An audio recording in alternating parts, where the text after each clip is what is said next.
If you have ever heard footsteps above your bedroom at 3 a.m., this story will make you wonder if it was really just the house settling. Think about where you are right now. Maybe you are lying in your bed, phone a little too close to your face, lights off, just the soft hum of your AC or the fridge in the next room. There is a ceiling above you, then a few feet of darkness, then the roof. Most of the time, you never think about what is in that space in between. I used to be like that. I grew up being told the same thing everyone hears in those quiet late-night moments. Houses make noises, wood shifts. It is normal. When I bought my first place, at the end of a quiet cul-de-sac, I repeated that line to myself every time I heard a creak I could not explain. But a few months ago, around 3 a.m, I woke up and heard very clear, very heavy footsteps walking across my roof. Not a branch, not an animal, not the wind. Actual footsteps. They started above my bedroom and moved slowly toward my kitchen, like whoever or whatever. It was already knew the layout of my house. I told myself it was nothing. I told myself the same story you probably tell yourself.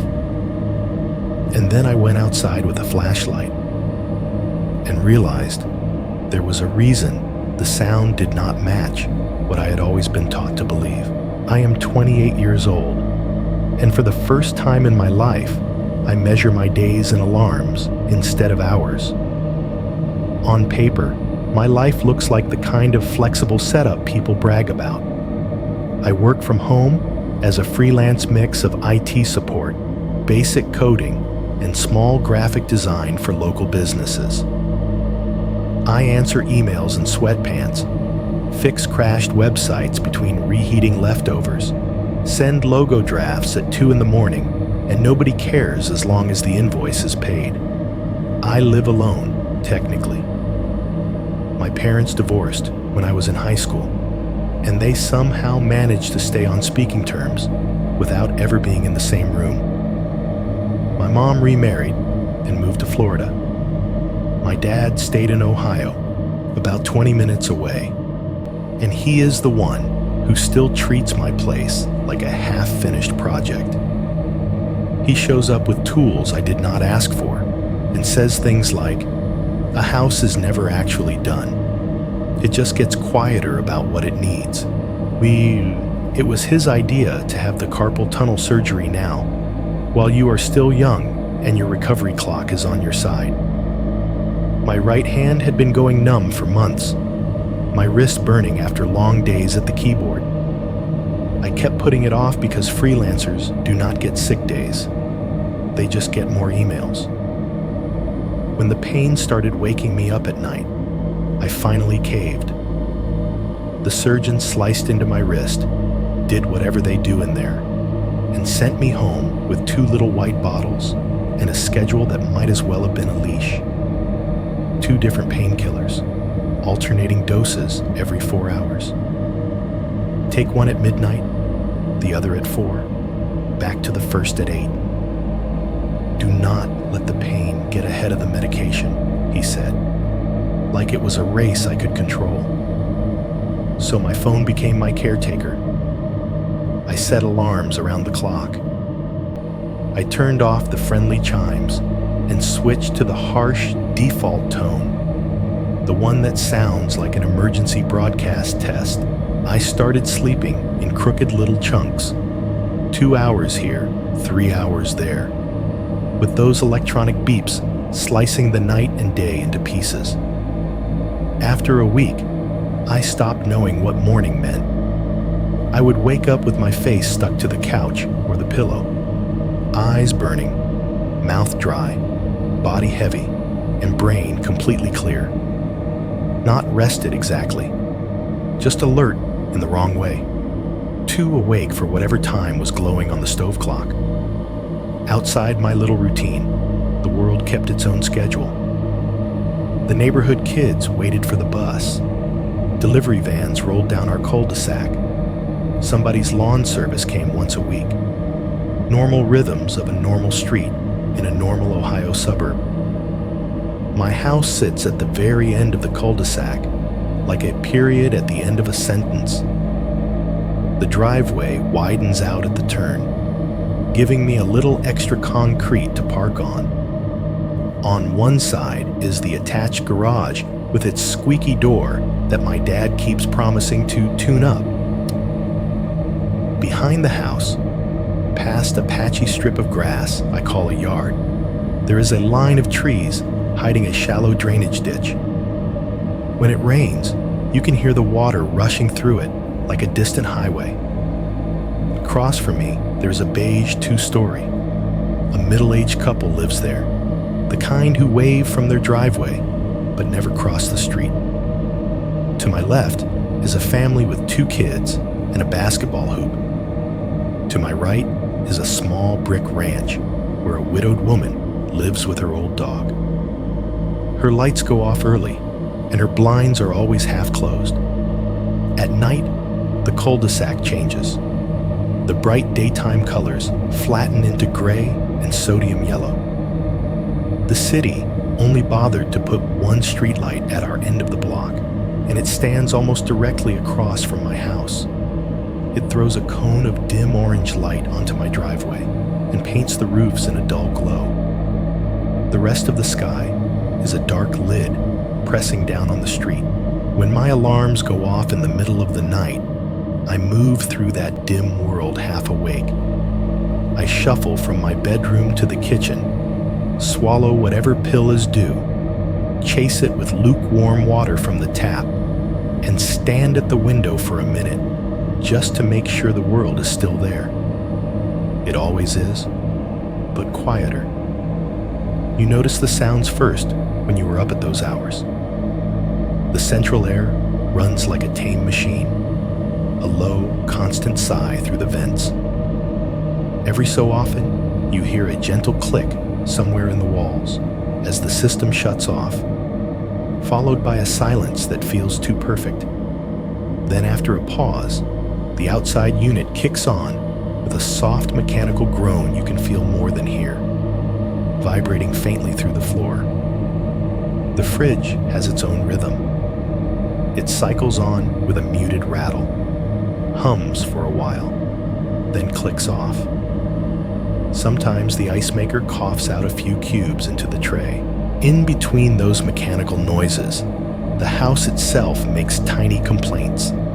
A creak in the hallway, a pop in the ceiling, a slight settling in the frame. People always say, houses make sounds at night.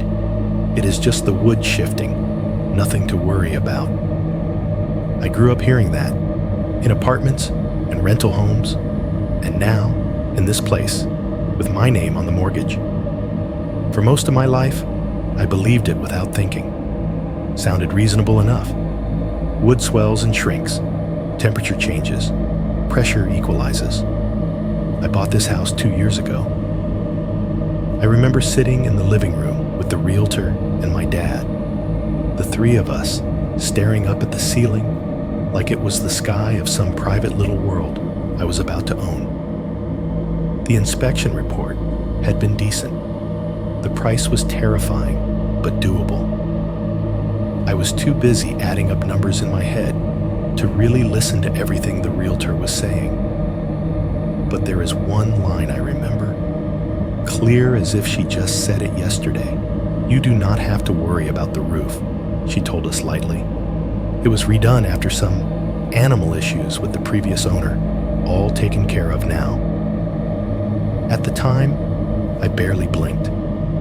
Animal issues in Ohio suburbs usually mean squirrels, raccoons, maybe a bat in the attic. A nuisance, not a threat. I nodded, signed where she pointed, and let that comment slide into the background noise of adulthood. Back then, I did not care.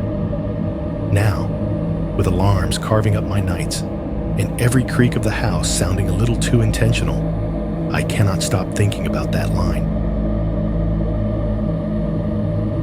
The first week after surgery blurred together into one long, dim corridor of half-sleeps and alarms.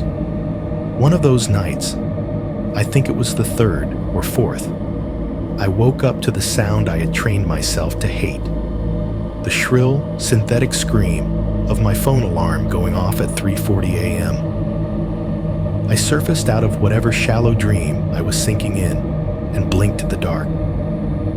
The room was almost completely black, except for the dull green glow of my digital clock on the nightstand. 3:40.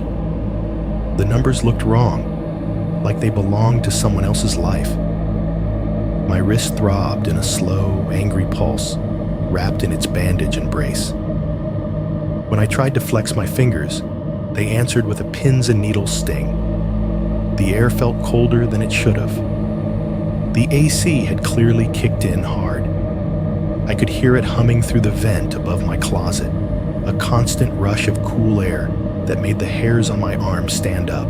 My mouth was dry, tongue thick, throat lined with the dusty aftertaste of old pills and bad sleep. I fumbled for the phone, silenced the alarm, and lay there for a moment, staring at the faint outline of my ceiling fan. The blades were still.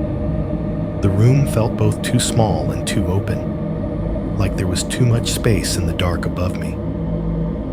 The pain in my wrist gave a sharp reminder of why I was awake at all. I swung my legs off the bed and stood up carefully.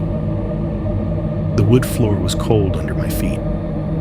For a second, I felt lightheaded, like my body had to remember which way gravity worked. I shuffled out of the bedroom, one hand on the doorframe more for balance than anything else, and stepped into the hallway. The house at 3:40 a.m. is not the same house it is at 3 o'clock in the afternoon. The walls feel thicker. The air feels heavier. Every little detail you ignore during the day suddenly stands out like a highlighted sentence. In the kitchen, I did what I always did. I reached for the single switch that only turns on the light over the sink.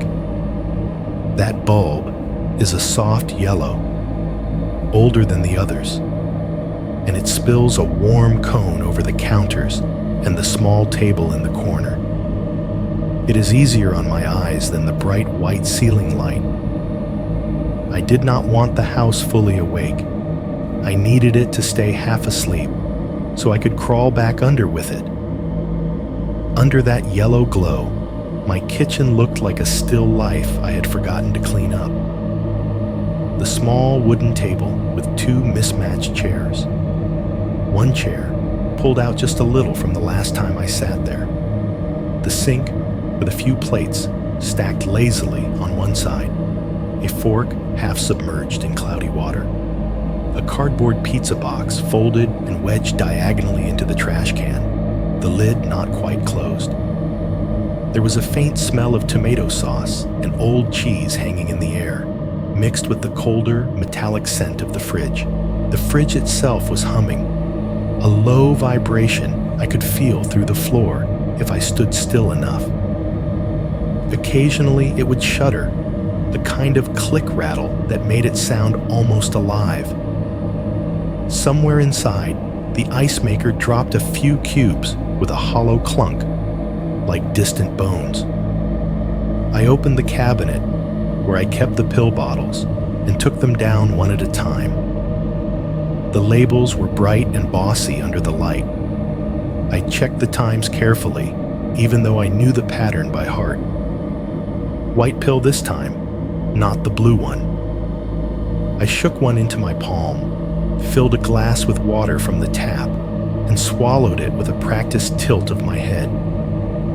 The pill caught halfway down and then slid the rest of the way with a cold wave of tap water. That should have been it.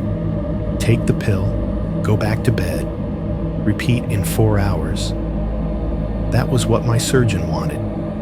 Keep ahead of the pain, keep ahead of the swelling, live on the timer.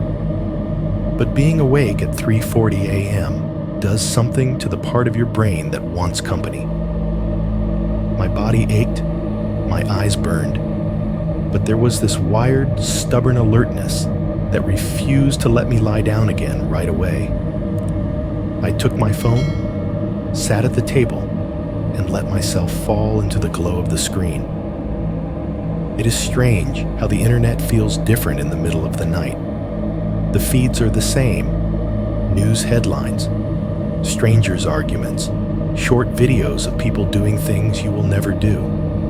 But the energy behind them feels thinner, like the world that made them is asleep, and you are wandering through the leftover noise. I scrolled through headlines I did not really absorb. Another wildfire somewhere far away. Another argument about politics. Some celebrity I barely recognized, trending for a reason I immediately forgot. Then I drifted into YouTube. A recommended video from a horror channel floated up. 3 disturbing, true attic horror stories, or something like that. The thumbnail was a dark hatch in a ceiling with 2 glowing dots pretending to be eyes. I hovered my thumb over it, almost tapped, then stopped. I remember laughing under my breath and saying to myself, yeah, maybe I do not need attic horror at 4 in the morning in a house I just bought. So I backed out and opened Reddit instead. There was a post on Our No Sleep with a title I liked, but the first line of the story mentioned a creaking ceiling, and I bailed on that too. It sounds silly now, but even then, my brain was drawing a line around certain things, certain words: roof, ceiling, attic. The house around me was quiet, except for the familiar machines doing their jobs. The AC was still running, a constant whoosh from the vents. The fridge buzzed in its own rhythm. Somewhere in the walls, a faint ticking sound came and went as the temperature adjusted. Then, in the middle of a sentence on my screen, I heard it. A soft, hard-to-place sound directly above me. It was so light that at first I thought it might be something weird in the pipes. A little rolling noise, almost like someone had dropped a marble on a wooden floor and nudged it with their foot. Tiny, but clear. It traveled a short distance and then stopped, right above the kitchen ceiling. I froze, thumb hovering in the air, eyes stuck on the same line of text without taking any of it in. The hair on my arms lifted. It was not loud, but it had that quality that makes your brain turn down everything else so it can listen better. The AC was still going, the fridge still humming. Outside the window, over the sink, the street light shone through the half-closed blinds in thin yellow stripes. I could see the shadows of the trees beyond the yard swaying gently in the wind. Nothing looked different. I waited, straining to hear anything else. Nothing. Just as I started to breathe again, there was a second sound, the same tiny roll, like something small moving across wood. But this time, it was shorter, like whoever was doing it had lost interest. Then silence. Regular silence. Machine silence. I sat there for another full minute, listening so hard my ears rang. There's a moment with every weird noise in a house where you decide what box to put it in. If you label it danger, your heart spikes, and you will never sleep again. If you label it nothing, you get to go back to pretending you understand how your home works. I remember looking down at the phone in my hand, at the open no-sleep story, and actually snorting at myself. It's the meds, I muttered, and the lack of sleep. Relax. I finished my water, put the pill bottles back in the cabinet, turned off the light over the sink, and walked back to my bedroom. The hallway seemed longer in the dark. The sound did not repeat. The ceiling above the kitchen looked as solid and boring as ever. When I lay back down and closed my eyes, I let the usual explanations settle over me like a blanket. Houses creak, wood shifts. There are probably mice in the walls. Everyone hears things at night. It worked that time. I fell asleep. Looking back now, though, I keep coming back to that tiny, forgettable moment. That little rolling sound right above my kitchen, in the dead center of the night, just long enough to notice and short enough to dismiss. That was the first noise I wrote off. I am still not sure if that was the first time it tried. The night everything really started was not stormy or dramatic. It was just hot. By the second week of recovery, the weather finally decided it was done pretending to be spring. The days crept into the high 80s, and the evenings held onto the warmth like a grudge. My little house, which had felt comfortably sealed and insulated before, suddenly turned into a box holding stale, used air. That night, I woke up before my alarm for once. No shrill phone tone, no vibration on my nightstand, just my own body tapping out first. I came to, with my shirt sticking to my back and my pillow damp beneath my neck. For a second, I did not know where I was. The air felt thick in my throat, like breathing through a warm towel. The AC was running, but it sounded wrong, like it was pushing itself too hard, shoving lukewarm air through vents that could not keep up. My eyes went to the digital clock without me telling them to. 3:27 a.m. I stared at the numbers, waiting for them to change, half expecting to see some other time that made more sense. They did not.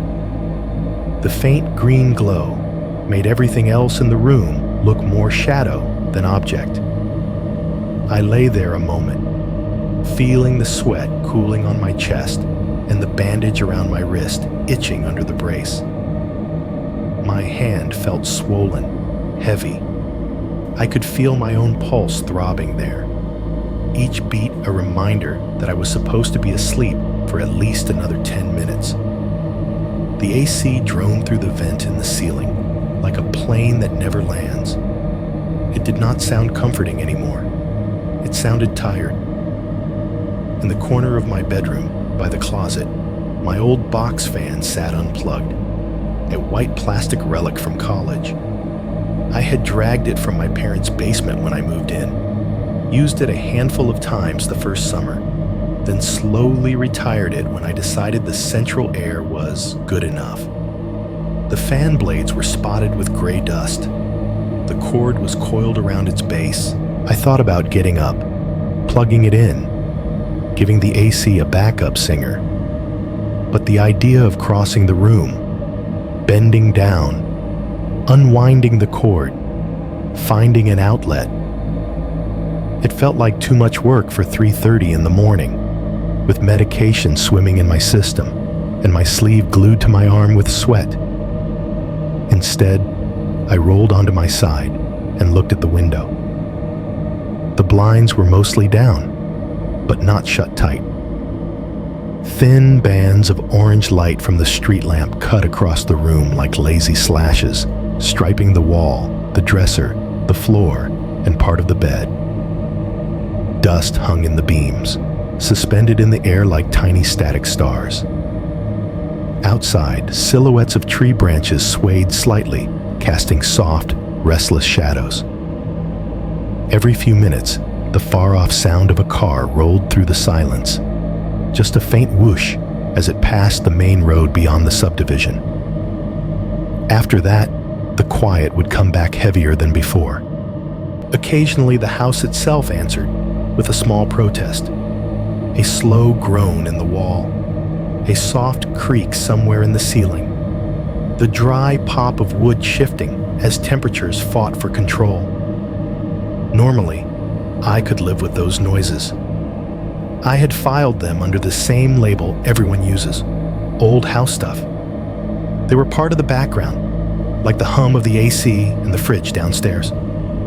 That night, though, everything felt 1 degree too much. too hot, too loud, too awake. I lay there for another minute, sweating into the pillow, listening to the AC whine. Then something in me snapped in a quiet, annoyed way. I was tired of forcing cool air through vents and ducts and filters. I wanted the kind of air that had not already passed through a machine. I sat up and swung my legs over the side of the bed. The floor felt warm under my feet, holding on to the day's heat. I crossed the room, my shirt clinging to my back, and reached for the pull cord on the blinds. For as long as I had lived there, I almost never opened that window at night.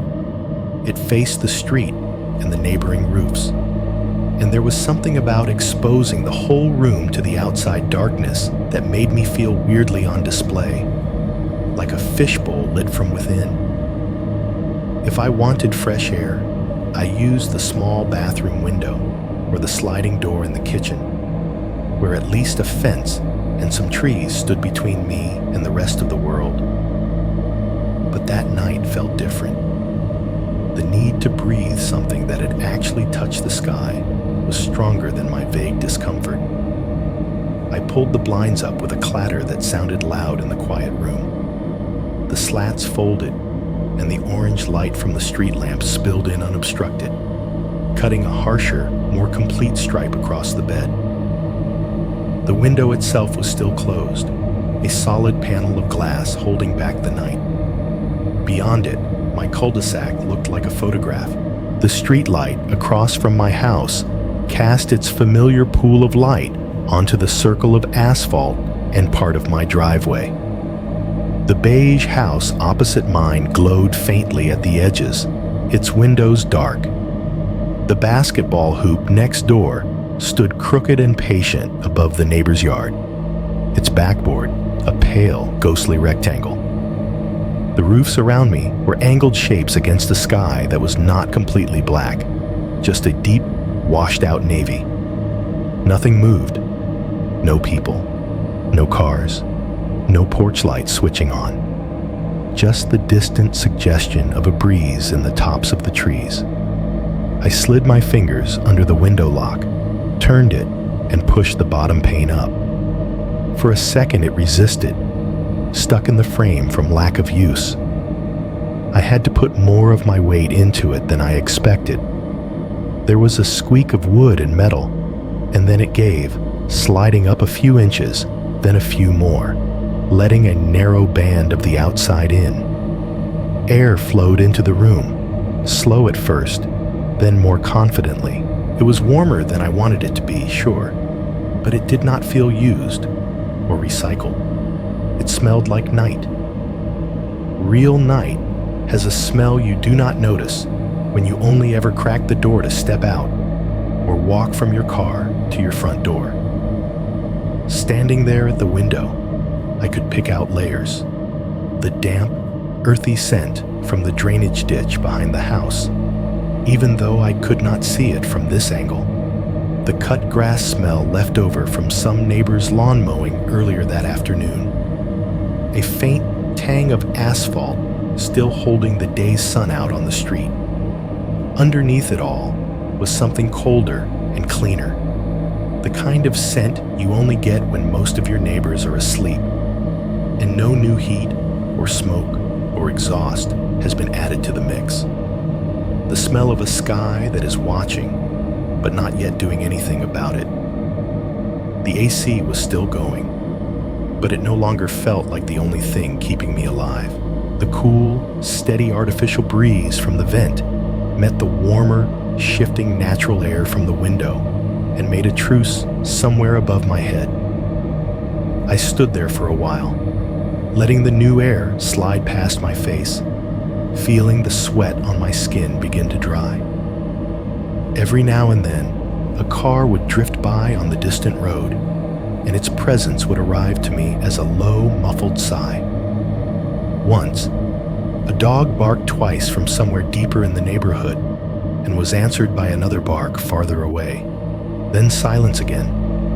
After a few minutes, my eyelids started to feel heavy. The pill I had taken earlier was was finally catching up to me.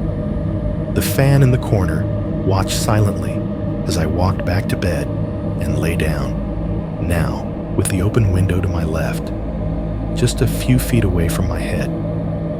The street light painted its orange bar across my chest as I settled in. A faint draft moved the edge of my curtain, making it sway gently like a slow breath.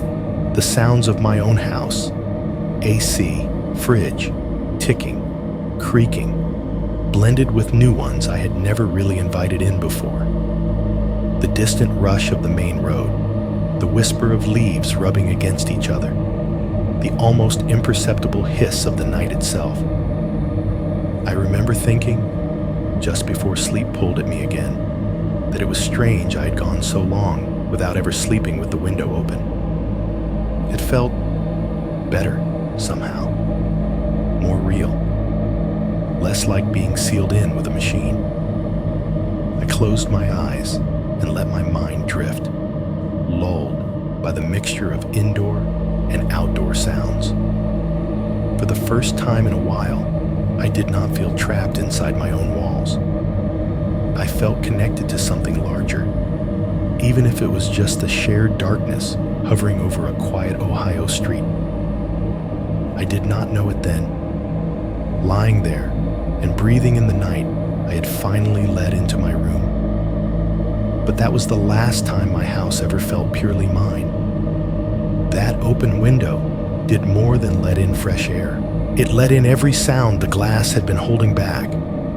Footsteps, scrapes, things I used to be able to blame on old house noises because I never heard where they started.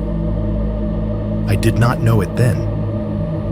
But now, looking back, I can trace every terrible thing that followed to that one small decision I made at 3:30 in the morning.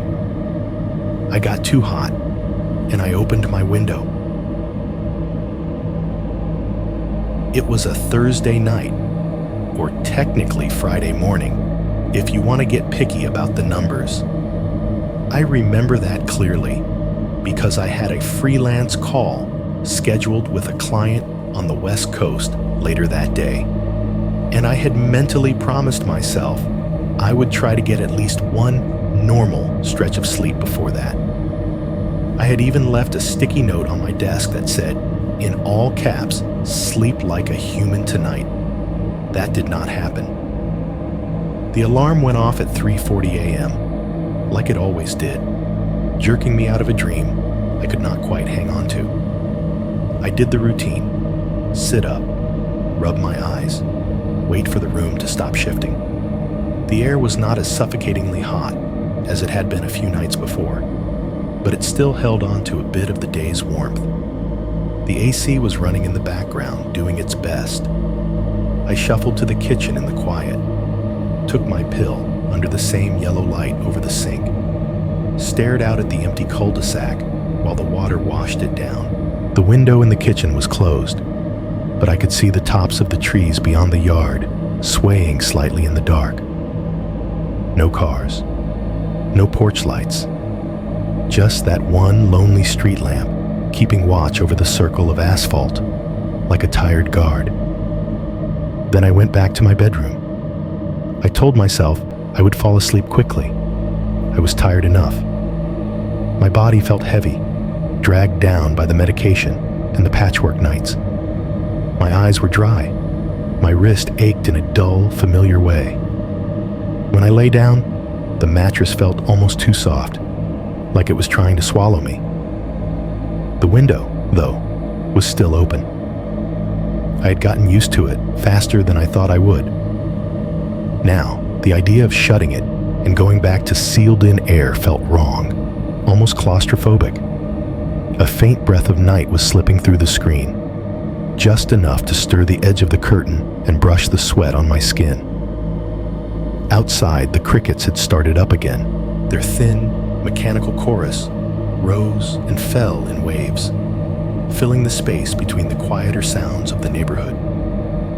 I lay on my back, staring at the darker rectangle of the ceiling, and listened. The AC hummed, steady and low, pushing cool air across my face from the vent above the closet. Every once in a while, the compressor outside changed pitch slightly, a small shift you only notice when the rest of the world is asleep. Somewhere far away, a car whispered past on the main road, its presence arriving as a distant sigh and leaving just as quickly. I was tired, but my brain refused to commit to either state.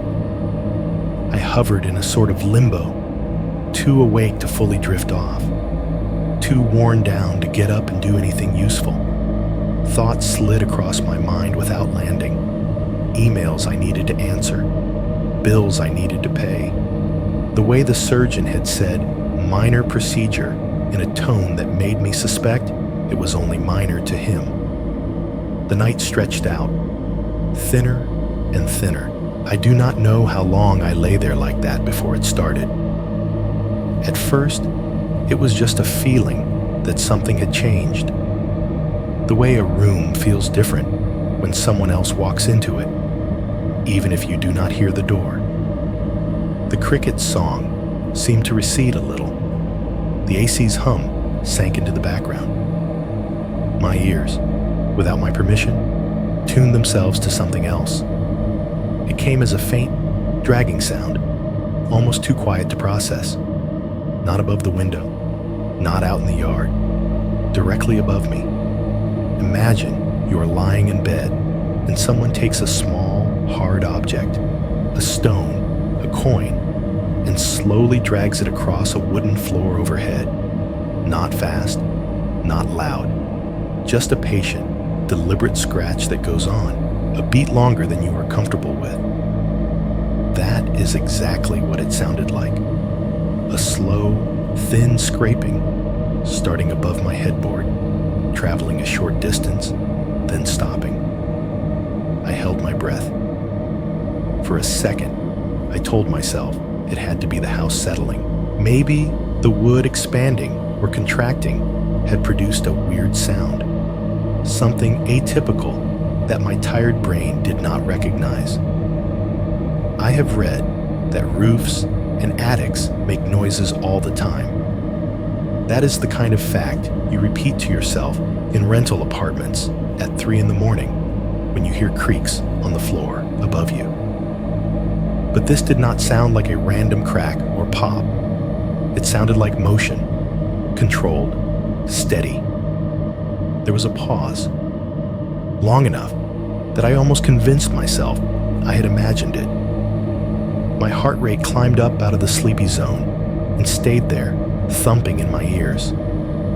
Then it came again. This time, it began a little farther to the left, as if whatever had made the sound had adjusted its position. The scraping was slightly louder, the texture clearer, like nails, or something similarly hard moving across the surface just under the shingles. I could picture it in my mind without wanting to. Something long and rigid being pulled along the inside of the roof. I stared up at the ceiling, even though I knew I would not see anything. There was several feet of air, insulation, wood, and roofing between me and that sound. But it felt close. It felt like thin drywall was all that separated me from whatever was making it. Animal, I thought at first, because that is the safe word. Squirrel, raccoon, a possum, a bird that got trapped somehow. We live near trees.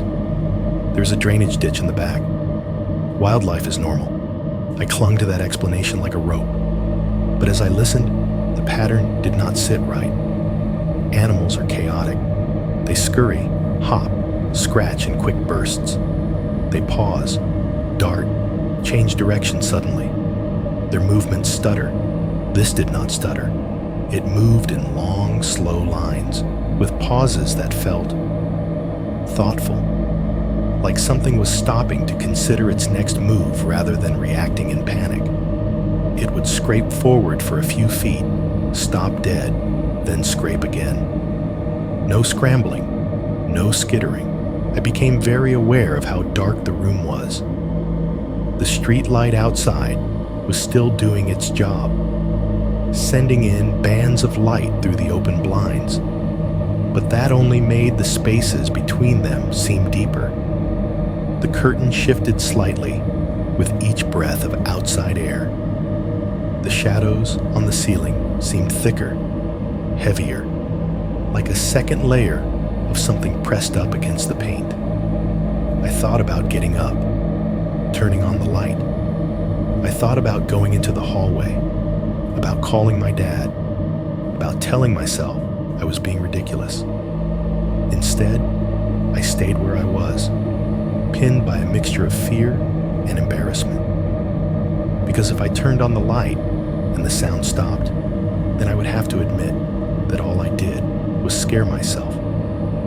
If I called someone and it turned out to be nothing but the house, it would be another proof that I was weaker than I wanted to be. So I just laid there and listened. No other houses on the cul-de-sac had any lights on. I knew that from my trip to the kitchen. No bathroom windows glowing faintly. No bedroom lamps burning late. Even the family with kids, who sometimes left a hallway nightlight on, were completely dark. If someone else was awake, they were staying very still. No cars went by on the main road. The crickets outside kept up their song, oblivious. The AC hummed. And above me, closer now, the scraping sound started again. This time, it began just above where my feet were pointing and moved away, toward the wall opposite the window. I could trace its path in my mind like a pencil line, a slow drag from one end of my room toward the other. When it stopped, my chest felt tight. It did not stay directly overhead. After a few seconds of silence, I heard it again, farther away, still above the ceiling, but no longer over my bedroom. The sound had shifted, traveling along the length of the house. There was another long, measured scrape, then a shorter one, as if it had reached an edge and adjusted. I realized, slowly, that I was mapping it in real time. From above my bed, past the closet, toward the short hallway that leads to the kitchen, then above the kitchen itself. It was not moving randomly. It was following the lines of the structure, exploring the shape of my home. Bedroom, hall, kitchen, like fingers tracing a blueprint. Whatever was making that sound was not just on my roof. It was learning where everything was underneath it. Lying there in the dark, I pressed my tongue to the back of my teeth to keep from saying anything out loud, as if noise from me would give it more to work with. I stared at the ceiling and pictured the floor plan of my own house, how each room lined up, how short the distance actually was between my face and the thing scratching just overhead. Just me, my bed, and that sound walking the lines of my roof, memorizing them. Back then, I told myself it was just an animal moving along the rafters, maybe a raccoon, testing different spots to see if it could get in. That is what I repeated until I finally forced myself to turn on my side and pretend to fall asleep. But somewhere underneath that story, a quieter thought had already settled in. It was not wandering. It was looking. There is a point where telling yourself it is just the house stops working.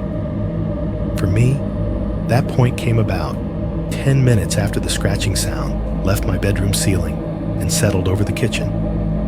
I lay there, staring into the dark, counting the tiny movements above me. Long scrape, pause, short scrape, silence. Then another dragging noise in a slightly different spot. I tried every excuse in the book. Animal, old wood, the wind. I tried to focus on my breathing, to sink into the mattress and let the pill do its job. My body was exhausted enough. but my brain kept circling the same thought, tighter and tighter. If it is an animal, why does it sound like it knows exactly where it is going? The scraping stopped for a while, or maybe I just stopped hearing it over the pounding in my ears. I rolled onto my side, then onto my back again. Every position felt wrong. The open window that had seemed like salvation earlier now felt like an invitation. Finally, I reached my limit. I threw the covers off and swung my legs over the side of the bed.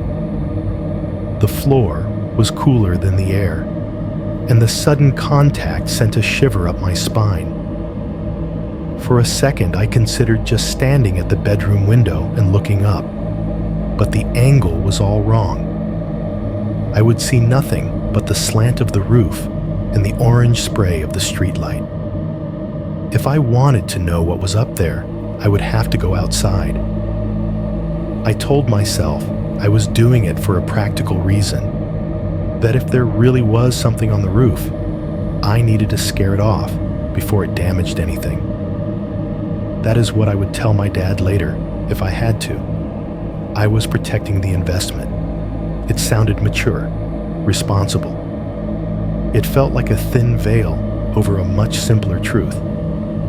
I was scared enough that not knowing had become worse than whatever I might see.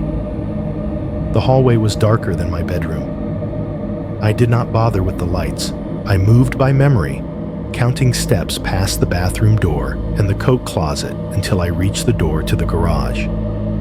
My hand found the knob, cold and smooth, and I turned it slowly, half expecting some dramatic noise to explode out of the darkness beyond. Nothing. Just the faint smell of dust and concrete. I stepped into the garage and immediately reached for the switch on the wall. The fluorescent tube overhead flicked once, twice, then snapped on with a harsh white glow and a sharp tack that echoed off the bare walls. The garage always feels more like my dad's space than mine. The air in there has its own layered scent. Cold concrete, old motor oil, rubber tires, the chemical sharpness of cleaners and paint thinner stored on a metal shelf. The empty bay where my car sat looked like a mouth that had exhaled and forgotten to breathe back in. Dark shapes, boxes, tools, an unused bike frame, huddled in the corners, suddenly more solid under the fluorescent light. Against the back wall, above a workbench cluttered with screwdrivers and a tangled extension cord, sat the flashlight. It was one of those heavy-duty ones my dad swore by, the kind with a thick metal body that doubles as a weapon if you swing it hard enough. I had barely touched it since moving in. The batteries, according to my dad, would probably outlive us both. I wrapped my fingers around it, feeling the cool weight in my hand. For a second, I just stood there, listening. Through the garage wall, I could hear the outside AC unit working hard. A low, muffled roar that made the concrete floor vibrate under my bare feet. It was a comforting noise usually, proof that the house was doing what it was supposed to do. Tonight, it sounded like something big, breathing on the other side of the wall. I flipped the flashlight on to make sure it still worked. A tight, bright beam slashed across the garage, turning dust motes into silver flecks and casting long, sharp shadows. Satisfied, I clicked it back off, reached for the garage light switch, and plunged the room into darkness again. The contrast was immediate and total. The faint ambient light leaking in around the garage door was only enough to sketch out vague outlines. My hand found the smaller door that led to the side yard. The doorknob felt slightly gritty under my palm. I turned it slowly and pulled the door open. Night pressed in, thick and close. I stepped out onto the narrow strip of concrete that ran along the side of the house. The temperature dropped a few degrees the second I was outside. The air felt cleaner, sharper, with that wet hint from the trees and the drainage ditch out back. Above me, I could hear the AC unit clearly now, a steady, mechanical growl vibrating through the siding of the house. It was so close that I could feel it in my chest. The streetlight's glow reached this side of the house only in fragments. The bulk of my roof rose up beside me as a black wedge against the slightly lighter sky. The neighbors' porch lights were off. Their windows were dark. Here and there, in the distance, a faint amber square suggested someone's TV still going in another street over, but nothing moved in my immediate world. I thumbed the flashlight on. The beam blasted away the shadows directly in front of me, making everything outside its circle seem even darker. I lifted it slowly, angling it up along the wall until it hit the lower edge of the roof. Shingles. Just shingles. A uniform gray-brown surface, overlapping like scales. The metal lip of the gutter. A vent pipe sticking up like a stubby finger. No animals. No movement. No faces peering back. I moved the beam along the edge of the roof, squinting against the reflection. The heaviness in my chest eased a fraction. Maybe whatever it was really had just been in my head, or maybe the sound I heard had been something light enough to dart away the minute it felt the vibrations of me getting out of bed. Maybe it was already gone. Then it hit me. The scratching had stopped the moment I got up. From the time I threw the covers off to the moment I stepped outside, I had not heard it again, not even faintly. It had been so obvious that my brain had filed it as part of the general weirdness. But standing there in the side yard, flashlight beam cutting along the shingles, the timing sank in a little deeper.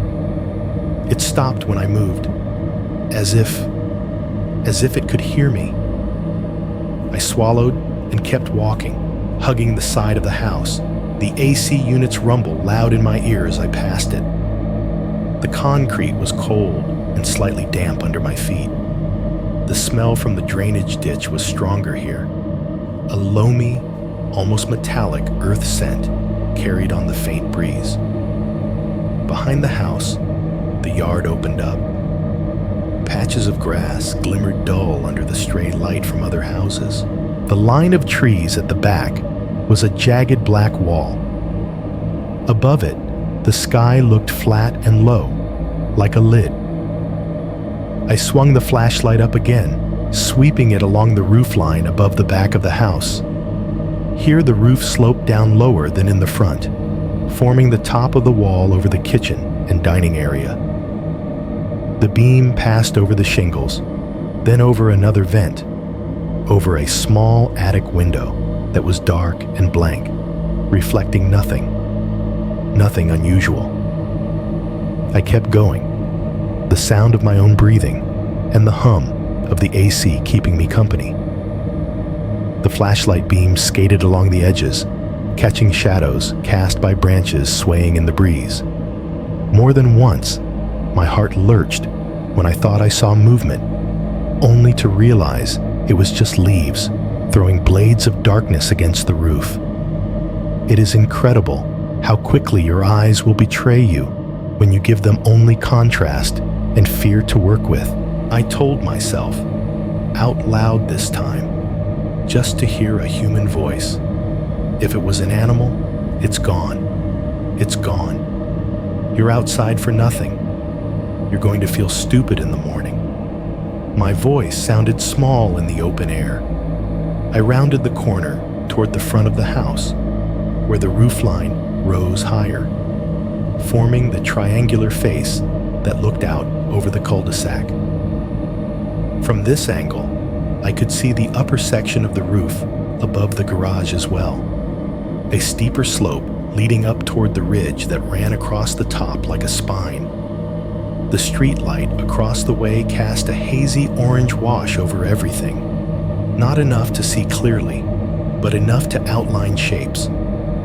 I stopped near the edge of the driveway and tilted the flashlight up, following the angle of the shingles toward the peak.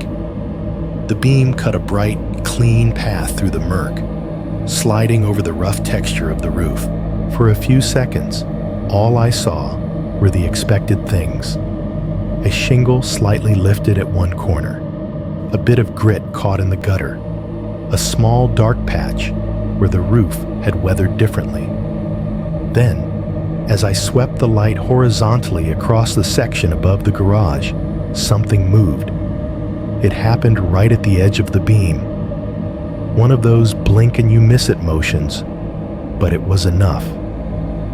A dark shape, low to the surface, darted out of the light's reach, moving faster than my brain could comfortably process. I flinched and jerked the flashlight back toward where it had been, my heart punching at my ribs. For a heartbeat, the beam bounced over empty shingles, the side of the chimney, the smooth line of the ridge. Nothing. No eye shine. No tail disappearing out of view.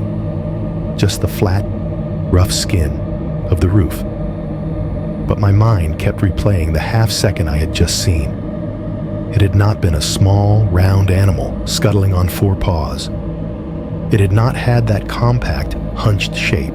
What I had glimpsed at the edge of the light had been long, elongated, low to the roof, yes, but stretched out, as if whatever it was moved with both its arms and legs.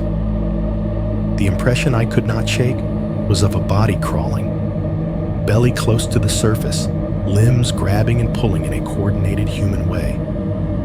I stood there in the driveway, neck craned back, beam of the flashlight trembling slightly in my hand as I scanned the roofline again and again, refusing to lower it.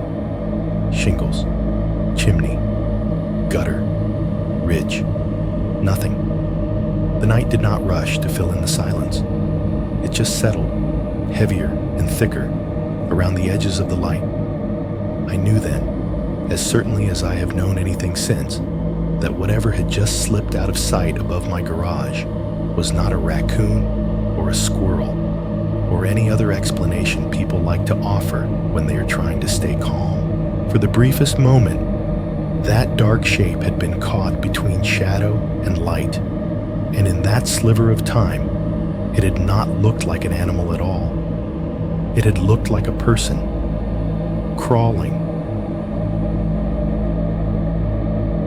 I do not know how long I stood there, staring at nothing, trying to convince myself I had not just seen a human shape crawling across my roof.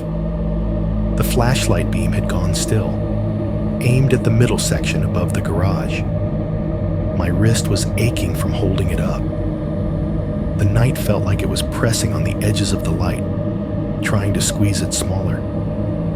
A thought slid into my head, slow and unwelcome. Maybe you were too close. From where I was, standing near the corner of the house, the angle was bad. If anything was higher up, near the very top, I might never catch it with the light unless I stepped back and widened my view. I swallowed and took a few steps backward onto the driveway, my bare feet slapping softly against the cold concrete. Each step made me feel smaller and more exposed. The streetlight's orange glow caught the edge of my vision, painting the pavement and part of my front yard in a sickly, washed-out yellow. From this new spot, I could see more. The roof rose up in front of me, shingles slanting steeply toward the highest point. The ridge, that long line that ran from one end of the house to the other like a spine. Beyond it, the neighbor's roof appeared at a slightly different angle, and behind that, the darker smear of trees.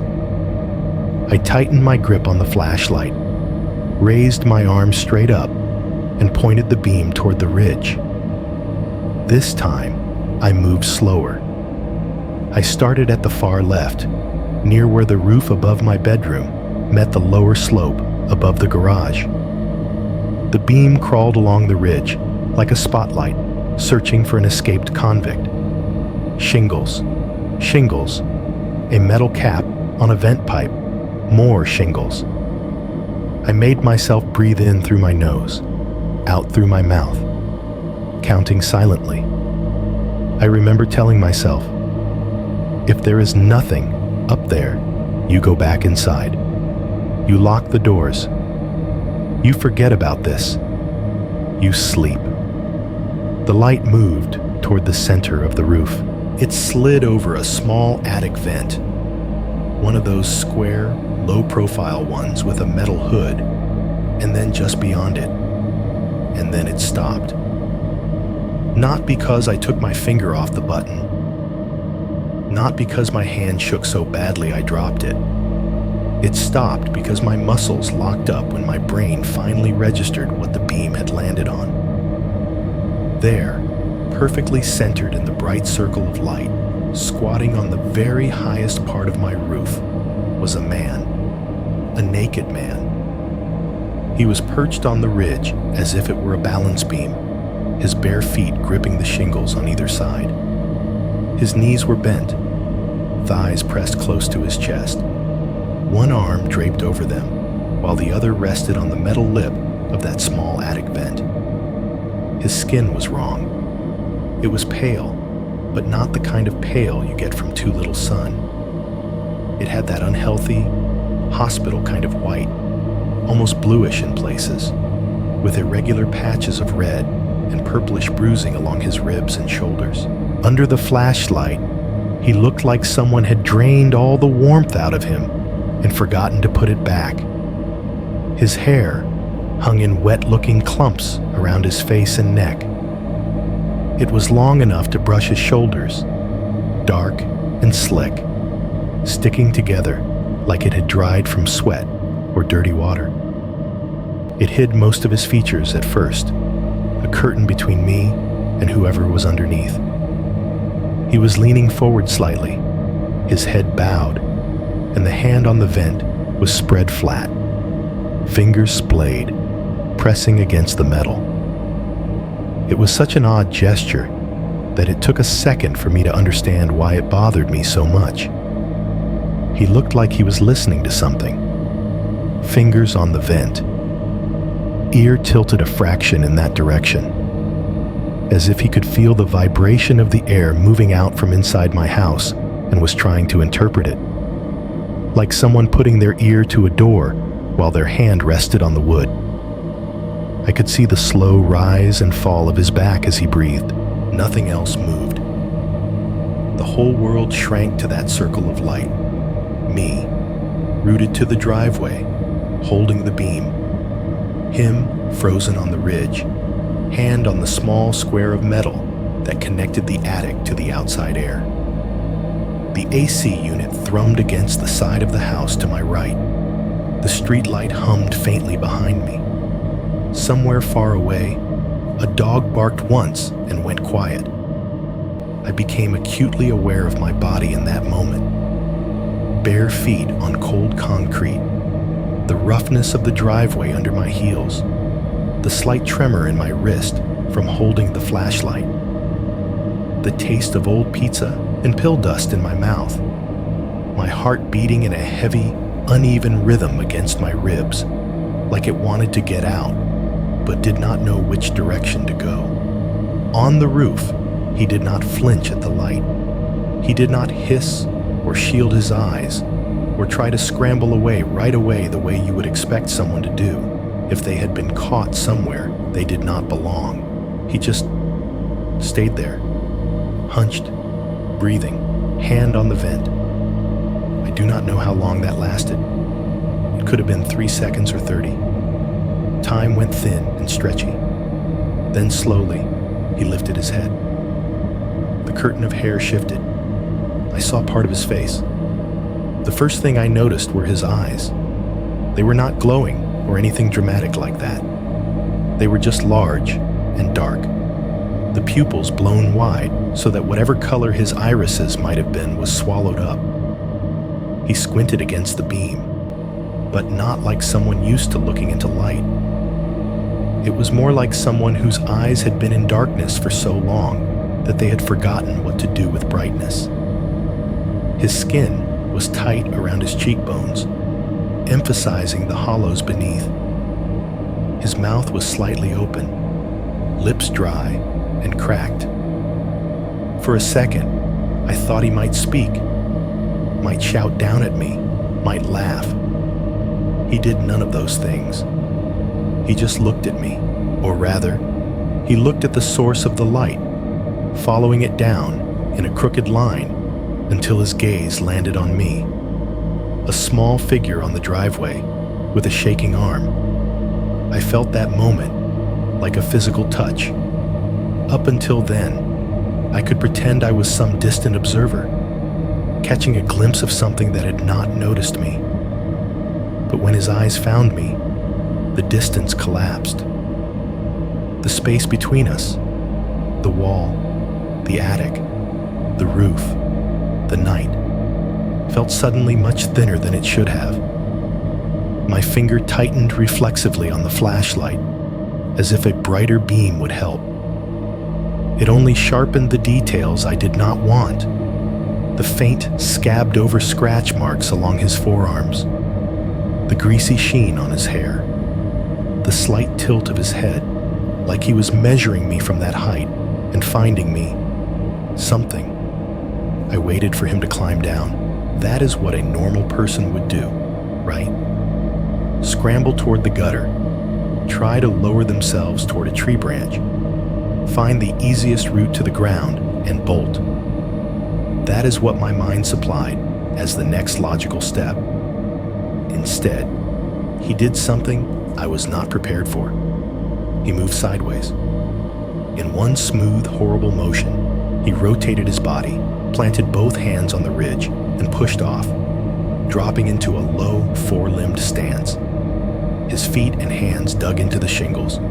His back arched slightly, and then he started to run. Not walk, not crawl, in a clumsy, awkward way. Run. He moved along the sloping plane of the roof, like it was flat ground. His limbs worked in unison, hands grabbing and pulling, feet pushing, all in a coordinated, practiced rhythm that made him look more like some kind of animal than a man. The beam of my flashlight jerked and bounced as I tried to keep up, but he was faster than what I had seen in that first darting shadow. He shot across the ridge toward the back of the house, away from the streetlight, toward deeper darkness, toward the part of the roof that covered my bedroom. The realization hit me in a wave that started in my gut and rose all the way up to my tongue. He was heading to where I slept, to the space directly above my bed, to the place he had already traced from the outside with his slow, careful scraping. I lost him in the shadows before he reached that point.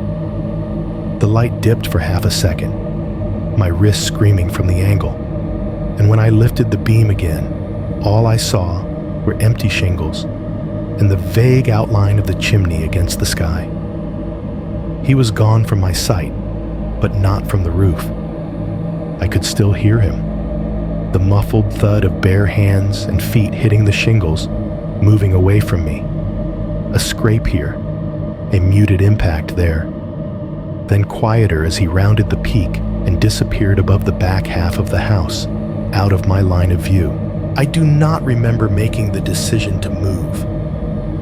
1 second, I was standing in the driveway, staring up at the place where he had vanished. The next, I was running.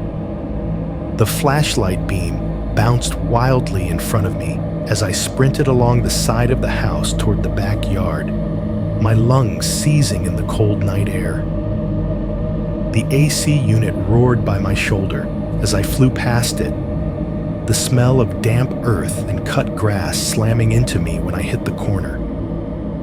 Somewhere in the scramble, I heard my own voice, high and raw, shouting before my brain caught up.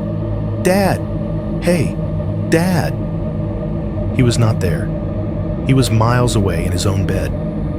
But my body had gone back to some older instinct, the one that calls for a parent when something steps outside the boundaries of what you understand.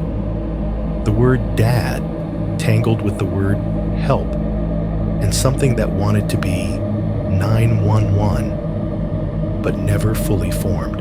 I stepped onto the patio slab, heart hammering, the flashlight clanging against my wrist brace as I tried to steady the beam. Above me, somewhere out of sight, something was still moving along my roof. Fast, sure-footed, and absolutely not afraid of falling.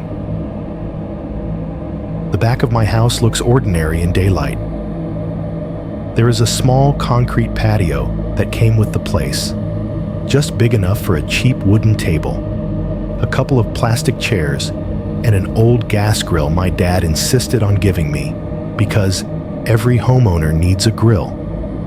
A motion sensor light is mounted high on the siding by the sliding glass door. It flicks on when you take the trash out at night or when a raccoon gets too curious about the recycle bin. In the middle of the night, running barefoot onto that same slab of concrete, everything familiar about it felt warped. The flashlight beam swung wildly ahead of me as I rounded the corner of the house and burst into the backyard. For a second, all I saw was the ghostly white of the plastic chairs, the dark hulk of the grill, the outline of the table, and beyond them, the darker line of the trees against the sky. The motion light did not turn on. I had not yet crossed the invisible line that would wake it up. I was still in the shadow zone, my vision tunneled through the shaking circle of light in my hand. And then I heard it. Not from above, but from right in front of me. It was not a scream, or a shout, or the cracking sound you might expect from a body meeting concrete. It was a deep, solid impact, like a heavy sandbag being dropped from a height. Thump. The noise hit me as much as it hit the patio. I felt it in my chest, in my teeth. The flashlight dipped with the instinctive flinch that followed, the beam slamming into the ground for a second before I jerked it back up. The world seemed to move in slow motion as the light climbed up from the concrete toward the house. Right at the edge of the patio, directly below the overhang where the roof jutted out a bit, something was lying in a crumpled heap. Him. The man from the ridge. He was on his side, one arm tucked awkwardly beneath him, knees drawn up in a loose fetal position. His back stretched along the patio, pale skin stark against the stained gray concrete.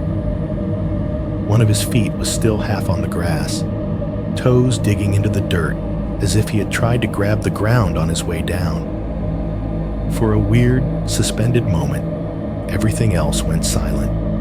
No crickets, no distant cars, no AC hum. Just the echo of that impact replaying in my head and the faint buzz of the flashlight's inner workings.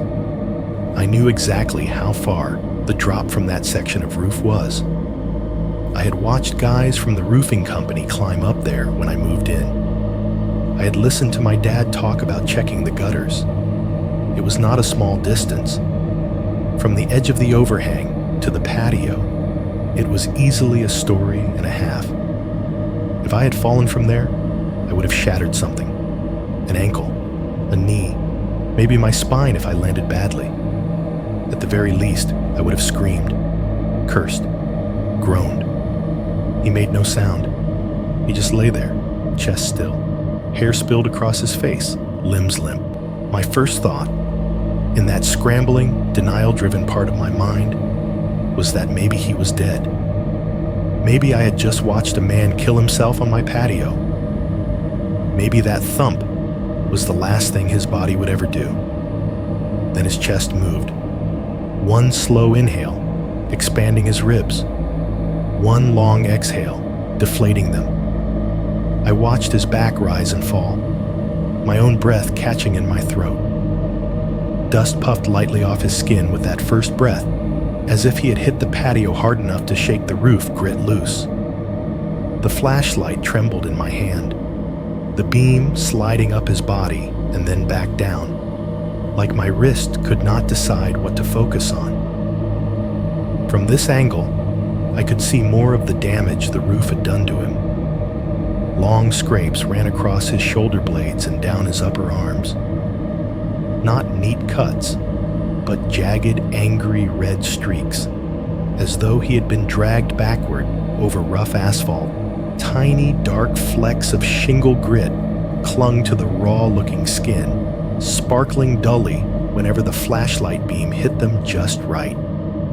His spine was a ridge of vertebrae beneath skin that seemed too thin. The muscles along his back were tense, twitching slightly as he drew himself a fraction tighter and then looser again, like something testing its own systems after a crash. I realized I had been stepping backward while I watched. The patio felt smaller every time my heel brushed against empty air instead of solid ground. I could not feel the cold anymore. My feet might as well have been made of the same concrete I was standing on. My hand ached from gripping the flashlight too hard, the knuckles white around the metal. Part of the beam cut across the back of his head, catching the clumped strands of hair that had fallen forward. It was longer than I thought, hanging in uneven lengths, and so matted that the individual strands barely separated. It lay over his face like a veil, then he moved. Not a slow, careful shift. Not the cautious, painful roll of someone cataloging their injuries. He rolled in one quick, fluid motion from his side onto his stomach, planted both palms on the concrete, and pushed himself up. His elbows locked. His shoulders shrugged, scattering a few grains of shingle grit. His head drooped between his arms for a second, hair hanging straight down, almost brushing the ground. I could see his chest working, rising and falling faster now, drawing air back into lungs that had just been slammed into something unforgiving. He did not groan. He did not gasp in shock or swear in pain. He just breathed. Then, as if nothing about what had just happened surprised him, he pulled one knee forward, then the other, and came to a stand. Standing, he was taller than I had expected. The flashlight beam climbed with him, tracing up over his legs, his hips, his torso, finally shaking its way toward his face and failing to settle there.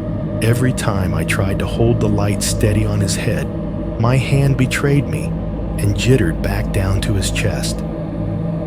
His skin, from this closer distance, looked worse. The pallor I had seen from below was more pronounced. The blotchy bruises along his ribs were mottled, some older and yellowing, some a fresher, darker purple. Narrow cuts crisscrossed his sternum and shoulders, intersecting like a map drawn by a drunk cartographer.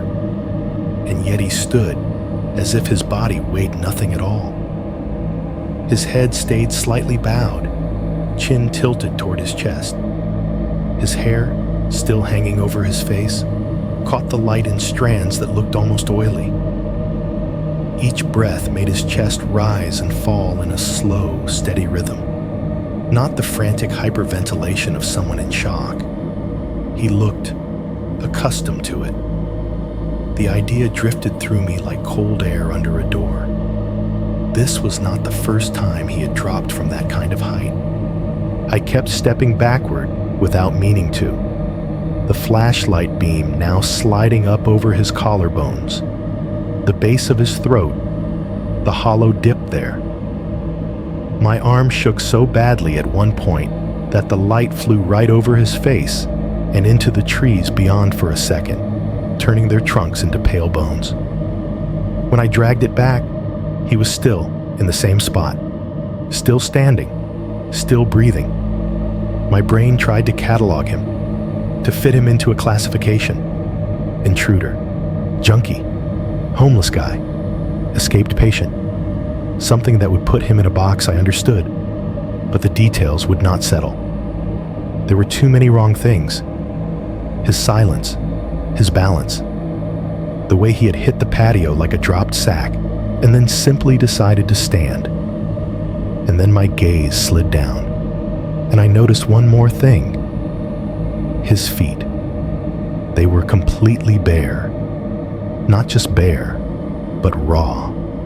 The skin on the soles darkened and rough from constant contact with surfaces that did not care if they hurt him. The toes were splayed slightly, nails too long and thick, edges stained with the same gritty black that dusted his cuts. No socks, no shoes, no obvious sign that he had kicked them off anywhere nearby. There was no pile of clothes on the patio, no crumpled shirt or tossed aside jeans. He had been on my roof like that, barefoot, naked, in the cold night air. And now he was standing on concrete he had just hit hard enough to crack a bone, and he was not limping. His weight shifted from one leg to the other as he adjusted his stance, but there was no flinch, no protective favoring of one limb. He stood solid, like the ground posed no threat, like gravity was a suggestion he could ignore if he chose. The realization settled over me in a wave that made my stomach turn.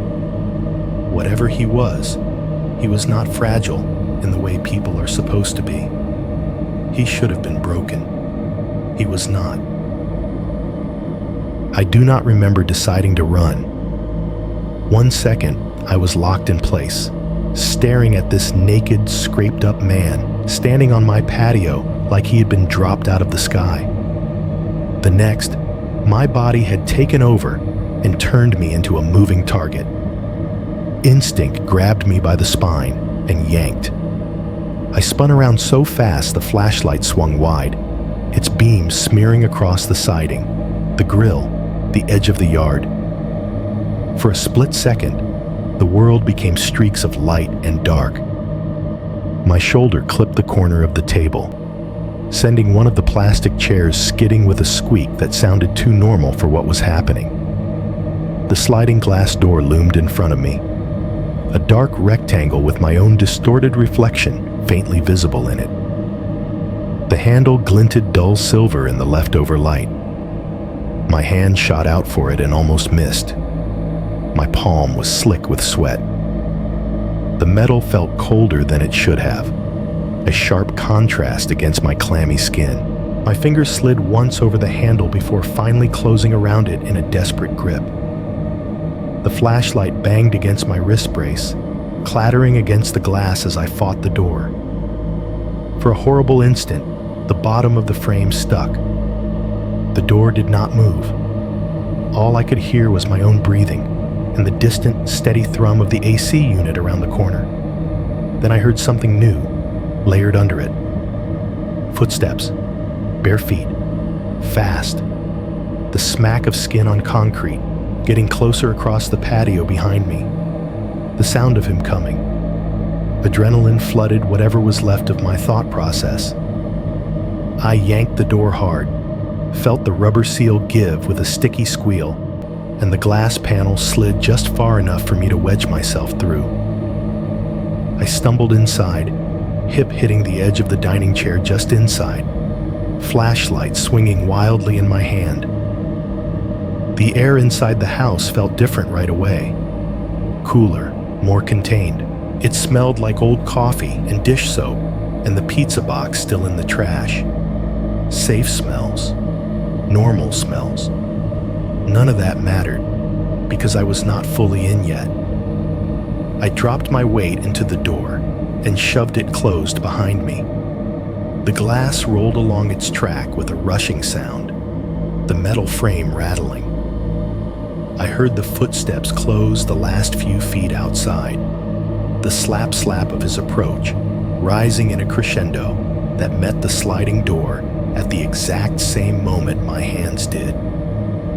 Then the world snapped into a single, sharp image. A hand hit the glass directly in front of my face. The impact was hard enough that the pain vibrated, a deep, humming shudder that traveled through the frame into my arms. The flashlight beam, trapped between my chest and the door, jolted, illuminating the hand from a low, upward angle that made it look even more wrong. It was fully splayed, all 5 fingers spread wide. The heel of the palm pressed flat to the glass, skin mashed against the surface, blurring at the edges where it met the cold pane. The fingers were long and too thin, joints bony, tendons visible under the flesh. The nails were a few millimeters longer than you ever want to see on a man's hand, uneven and cracked, as if they had been used as tools instead of trimmed. Dirt clung under and around the nails, packed in blackish crescents. Something darker was smeared along the sides of the fingers, a grime that could have been mud, or oil, or some kind of sap. Small, dried flecks dotted the back of the hand, like old blood or tar. Closer to the wrist, the skin was a mess of old and new damage. I could see a network of thin, silvery scars crossing over each other at odd angles. Fresher marks, raw, red scratches, ran across the knuckles, jagged and parallel, as though the hand had been dragged repeatedly over something rough. Bits of what looked like shingle grit were embedded in those lines, giving them a faint, gritty shine under the light.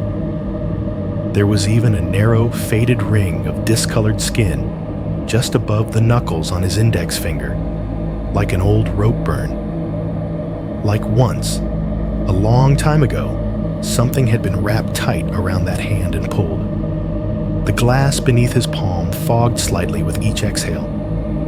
I realized then that I could hear his breathing, even through the door. It was a heavy, deliberate sound, not quite a pant, not quite calm. Each breath came in slow, deep draws and left in a low, damp push. No words, no curses, just air moving in and out of a body that had just fallen from a roof and did not seem to care. I stumbled backward a step, my own breath ragged and shallow in my throat. The flashlight dropped from my chest level to my side, dragging the main pool of light down with it. The hand stayed right there in front of me, a pale, warped thing clinging to the window, for a few seconds, that was the entire world. Me on one side of the glass, him on the other, connected only by that one point of contact. I could not tear my eyes away. Every tiny detail seemed magnified. The way the tendons flexed when his fingers curled just slightly, testing the resistance of the glass. The way a small crack in his thumbnail caught the light like a sliver of glass embedded in it. The way the veins on the back of his hand stood out blue against the pallor of his skin. I did not speak. My throat would not have produced anything coherent if I had tried. There was no script for this moment in any of the horror movies or late-night stories I had soaked in over the years. This was not a monster or a ghost. It was a human hand, doing something impossibly simple and unbearably wrong. The house around us seemed to wake up to what was happening. The fridge hummed to life again. A faint click came from the AC system as it decided to rest. Somewhere in the walls, something settled with a soft crack, like the house flinching. I moved backward another step, then another. I kept my eyes on that hand, even as my body retreated, my fingers fumbling along the wall until they found a switch. The first light I hit was the one over the dining table. A warm yellow flooded the small space behind me, bouncing off the wood and the glass and sending reflections of that pale hand jumping across the room. The sudden brightness made the night outside look blacker by contrast. I hit the kitchen switch next, then the small one over the stove. One by one, the downstairs lights snapped on. Each flip of the switch an act of desperation that said, if everything is bright, this cannot be really happening. The effect was almost worse. With the interior fully lit, the sliding glass door became a mirror on my side, but outside, the light poured onto the patio like a stage lamp. I could see him more clearly now. Behind the smeared hand, the rest of his body loomed.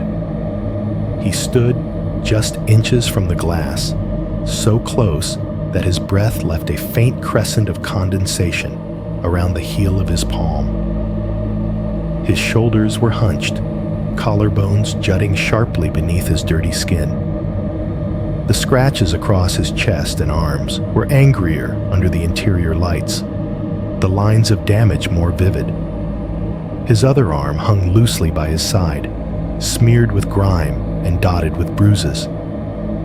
His head was still tilted down enough that his hair hid most of his face, but as the lights came on, I saw his chin lift a fraction. The hair shifted just enough that I caught a glimpse of his mouth, slack, lips dry and cracked, the shadow of teeth behind them. He did not flinch away from the light. He did not shield his eyes or turn his head. He just stayed there, with his hand on my glass door, as if testing the barrier, as if trying to feel the difference between inside and outside. After what felt like forever, but was probably less than 10 seconds, the hand moved.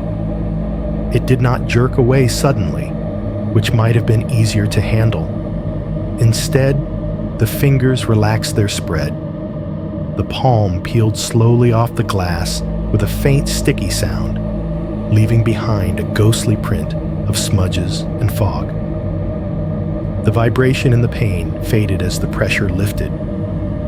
I watched as he slid that hand along the surface to the left, fingers trailing over the metal frame. His fingertips traced the edge of the glass, moving down toward the lower track, then back up again, like he was reading the lines of a map. He stopped at the meeting point between the fixed panel and the sliding one. His index finger pressed at the thin seam where they overlapped, testing for give. There was none. The lock was engaged. The door held. For now. My heart hammered so loud I could hear it in my ears. I took another step back, bumping into one of the dining chairs. It scraped against the floor with a high, embarrassing squeal. The sound felt like it did not belong in this scene. He did not react to it.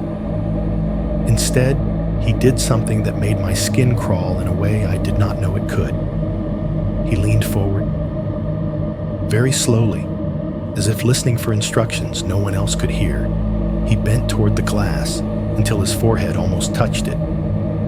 Then he turned his head slightly and pressed the side of his face against the pane, just below where his hand had been a moment ago. His hair flattened around the contact point, sticking to the glass in greasy strands. One of his eyes, now partially visible through the gaps, was closed. He was not looking in. He was listening. I could see the movement of his jaw as he clenched it, relaxed, clenched again. His ear, pale and thin against the transparency, flattened to the surface as much as it could. His hand tapped once, lightly, against the frame, as if marking a rhythm. On my side of the glass, the house was bright and full of artificial light. On his side, the night pressed in around him, turning him into a cutout shape stuck to my world by skin and bone. I stood there in my own kitchen, lit up like a stage, watching a naked stranger on my patio press his face against my door so he could hear my house breathe. At some point, survival instinct finally won out over frozen terror. I took another step back from the glass, the chair bumping into the back of my knees, and forced myself to tear my eyes away from the side of his face pressed against my door. My hand, slick with sweat, fumbled along the table until it found my phone. The lock screen glowed up at me, absurdly normal. 2 missed notifications from earlier. The time, 3:52 a.m. My thumb shook as I swiped and hit the emergency call button. 911. What is your emergency? The voice in my ear was calm, practiced, a human sound somehow bigger than my kitchen and smaller than my fear at the same time. I had to swallow and start again. There's a man on my patio. He broke into my yard. He jumped off my roof. He's right at my back door. Okay, sir, slow down. The dispatcher's tone shifted into that measured, careful cadence. Are you in a safe place right now? I'm inside, I said. My voice sounded thin and breathless to my own ears. The door is locked. It's glass, though. He's right on the other side. He was just... I glanced back. He was not pressed to the glass anymore. While I had looked away, while I was digging for my phone, he had moved. Now he was standing slightly to the right of the door, closer to the end of the patio. His body turned sideways. His head was tilted toward the wall, toward the corner where the dining room met the living room. It looked like he was listening through the siding now instead of the glass. Sir? The dispatcher prompted. Can you tell me your address? I forced my brain to line the numbers up. It felt like trying to remember a password you only ever type, never say out loud. I recited it slowly, along with the city and zip, still watching the patio. Okay, we have officers en route, she said. Stay inside with the doors locked. Do you see any weapons on him? Is he armed? No, I said, too quickly. My throat scraped. He's naked. He doesn't have anything. I mean, nothing I can see. He's barefoot. He was on my roof. He fell. He shouldn't be walking. The words tangled. Saying them out loud made them sound even less real. All right. Are you injured, sir? Has he tried to break the glass? Has he attempted to enter the home? Not yet, I said. He had his hand on the glass, like he was... I trailed off. There was no script for listening to my house breathe. As we talked, he started to move again. He took a slow step along the length of the patio, away from the door, barefoot, slapping softly on the concrete. Then another step, then another. Each movement was deliberate, like he was pacing something out, not fleeing. The sound of his footsteps came through the glass clearly. Slap. Pause. Slap. The faint, sticky peel of skin lifting off damp concrete. He walked past the edge of the doorframe, further into the slice of yard I could see from where I stood. His hand brushed the siding once, fingertips trailing along it as if feeling for studs behind it. His head remained slightly turned, as if he were aligning himself with some noise coming from inside my walls. We have a unit very close, the dispatcher said in my ear. Can you stay on the line with me until they arrive? Yes, I said automatically, but my attention was split. Half of me was clinging to her voice. The other half was cataloging every movement outside. He reached the end of the patio and stepped down off the slab. The sound changed immediately. The slap of his feet on concrete became the softer, dampened thud of skin on grass. I heard the crunch of small gravel along the border stones as he passed over them. Little bits of rock scattered, some pinging lightly against the side of the house. He did not run. He moved at that same steady, unhurried pace, gliding along the back of the house toward the darker stretch near the trees. He paused once, just beyond the edge of the patio, and turned his head back toward the house, as if measuring distance. Through the glass, Through the brightly lit interior reflecting back at me, I watched his silhouette slide out of the main spill of light and into the dimmer, desaturated world at the edge of my yard. Beyond my fence, every other house on the cul-de-sac remained dark. No curious neighbors peeking through curtains, no porch lights flicking on. As far as the rest of the street was concerned, nothing was happening at all. "I can still see him," I whispered. "He's in my yard. He's walking. I don't know where. Toward the back." "Stay inside," the dispatcher repeated, like an anchor. "Officers are almost there. Do not go outside to confront him. Do not open the door." "I'm not opening anything," I said. My hand tightened around the phone. Then, just as he reached the place where the yard dipped slightly toward the drainage ditch, his feet hit something that made a different sound. A hollow clack of stone against stone. The small gravel along the border there shifted under his weight. I heard it clearly. The scatter and bounce of pebbles, then the faint sliding sound as they settled. Then, nothing. He kept moving, I think. But once he stepped beyond the reach of my lights, he ceased to exist in any definable way. The trees swallowed his shape. The night reclaimed him in one quiet swallow. I realized my heart was pounding so hard my chest hurt. "Sir," the dispatcher said, "the officers just advised they are pulling up now. Do you see their lights?" It took me a second to process the question. I forced myself to step away from the glass, through the dining room, into the short hallway that led to the front of the house. My legs felt stiff, like I was walking underwater. The front windows glowed with the flicker of red and blue. It bled through the blinds in stripes, painting the walls with alternating warnings. Somewhere outside, tires ground softly on the asphalt. A car door opened and shut. Radios crackled. "Yeah," I exhaled. "Yeah, they're here." "Okay, put your phone in your pocket, but keep the line open. Go ahead and let them in when they knock. You're doing great." The knock came a moment later. Sharp, official, not at all like the nightmare pounding on my bedroom door I had imagined before. I opened the front door to two officers, one male, one female, both in dark uniforms that looked too solid for the hour. They stepped into my entryway in a rush of cold air and static, hands resting near their holsters, eyes already sweeping the space. "You the one who called?" the male officer asked. "Yeah," I said.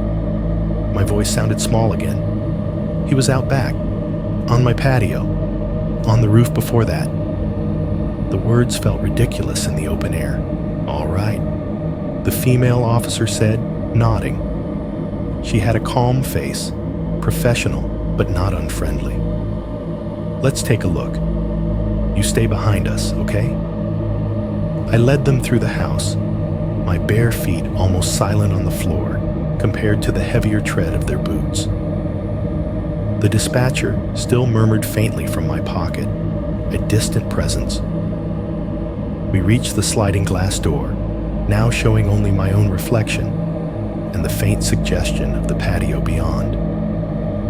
Both officers clicked on their flashlights, beams much brighter and more focused than mine, and stepped cautiously outside.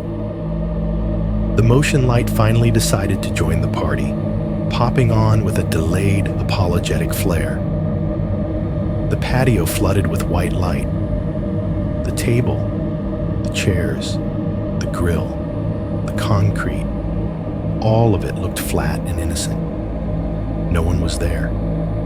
The officers swept their flashlights across the yard, along the fence, into the line of trees.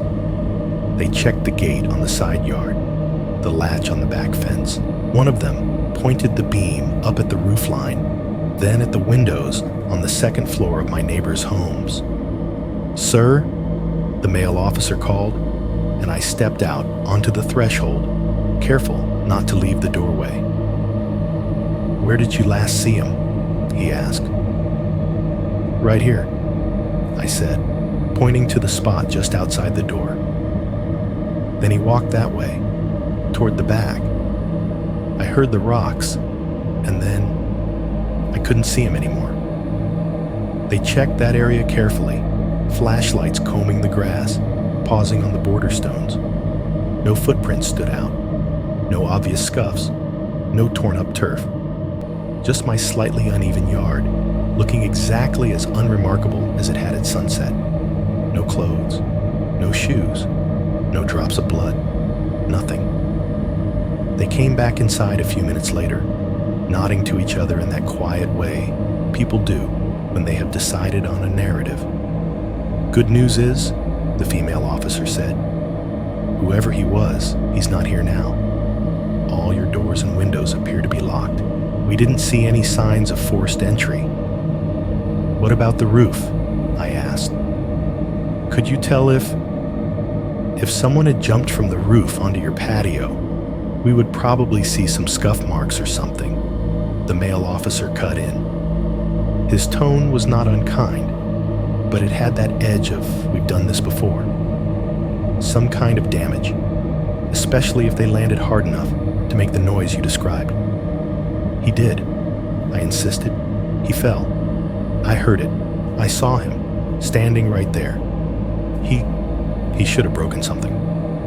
They exchanged a look. "Have you taken any medication tonight?" the female officer asked, her voice gentle. "Anything for pain? Or sleeping pills, or—" "I had surgery," I said, "on my wrist. I'm on painkillers, yeah, but I've been on them for days. I know what I saw." "I'm not saying you didn't," she said quickly. "I just need to note it.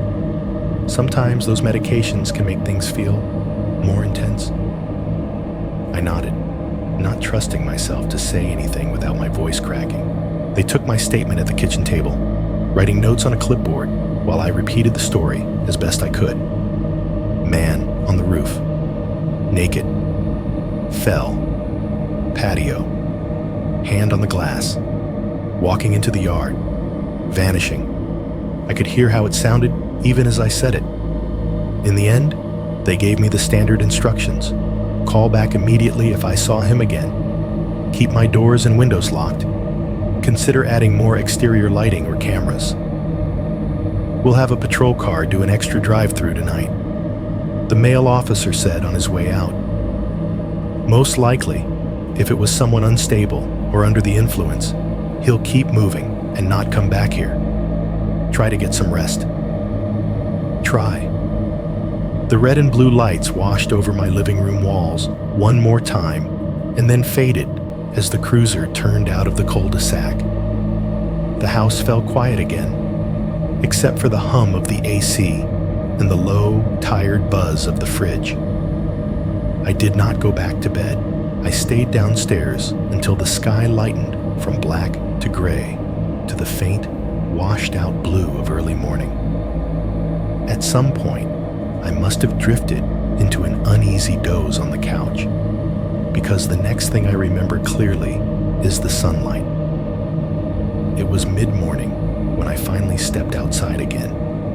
The backyard looked harmless in daylight. The grass was patchy but green. The trees were just trees. The drainage ditch behind them was a shallow cut with a trickle of water at the bottom. Birds hopped along the fence, unconcerned.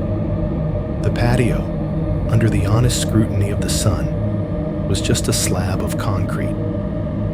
I walked to the spot where I had seen him hit. At first, there was nothing.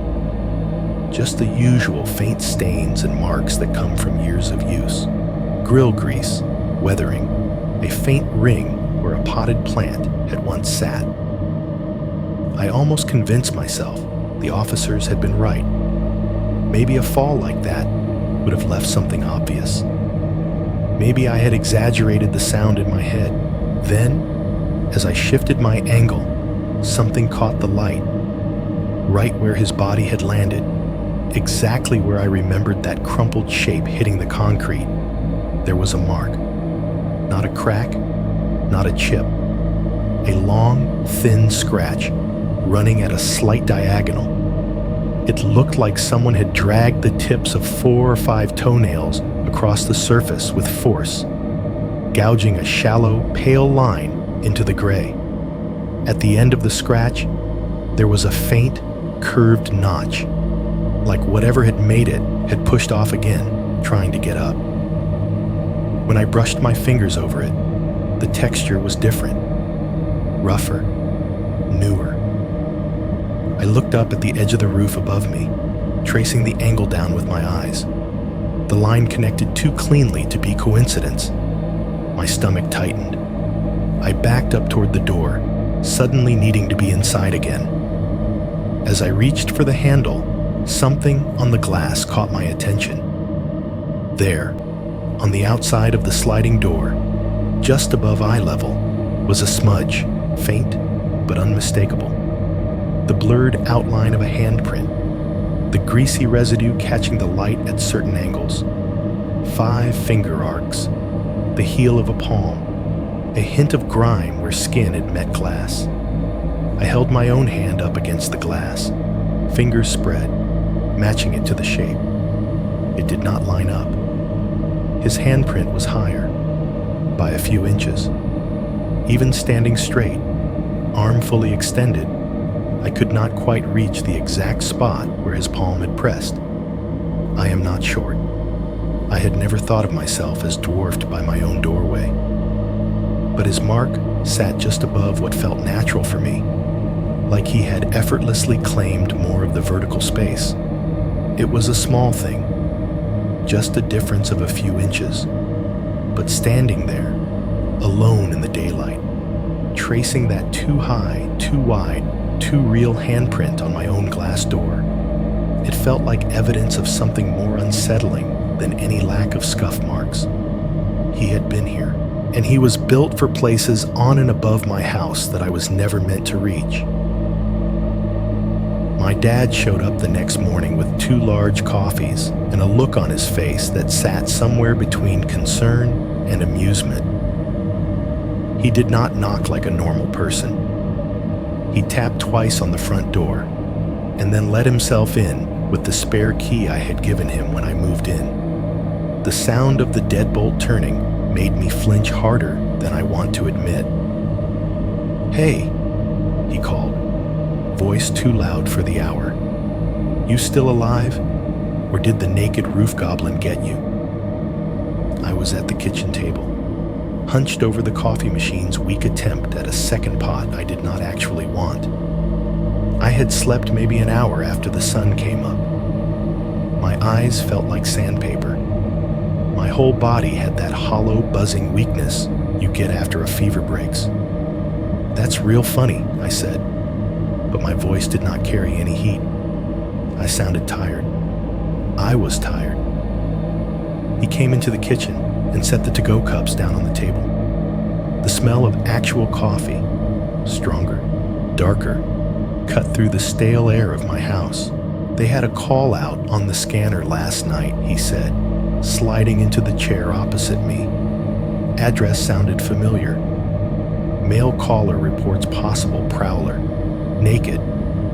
I checked the street and thought, no way, not my kid. And yet, he spread his hands in a little ta-da gesture like the punchline was supposed to be obvious. I did not smile. He took a better look at my face, and the joking drained out of his expression like someone had opened a valve. "All right," he said, tone shifting. "Tell me." So I did. I told him about the scratching over my room and the kitchen, about going outside with the flashlight, about the shape on the ridge, about the man, naked, pale, scraped up, listening to the vent, the fall that should have broken him, the hand on the glass, the way he walked along my house like he was familiar with it. My dad listened, coffee untouched in front of him, fingers steepled under his chin. He has one of those faces that always looks like it is mid-frown, even when he is fine. As I talked, the lines around his mouth deepened. When I finished, he exhaled slowly, like he was deflating. "Okay," he said. "Well, good news is, you called the cops. You did what you were supposed to do. Bad news is, they didn't see anything." He drummed his fingers once on the table, then snapped them, suddenly remembering something. "You know what we do have, though," he said. "Eyes." He nodded toward the front of the house. It took me a second to catch up. "The ring," I said. "Ring, and the garage cam," he corrected. "You forgot about those, didn't you?" I had. When I first moved in, he had insisted on putting in a doorbell camera. "It's common sense," he had said, half lecture, half plea. "You're here alone. You order a lot of stuff. You don't always answer the door. At least you'll know who's been around."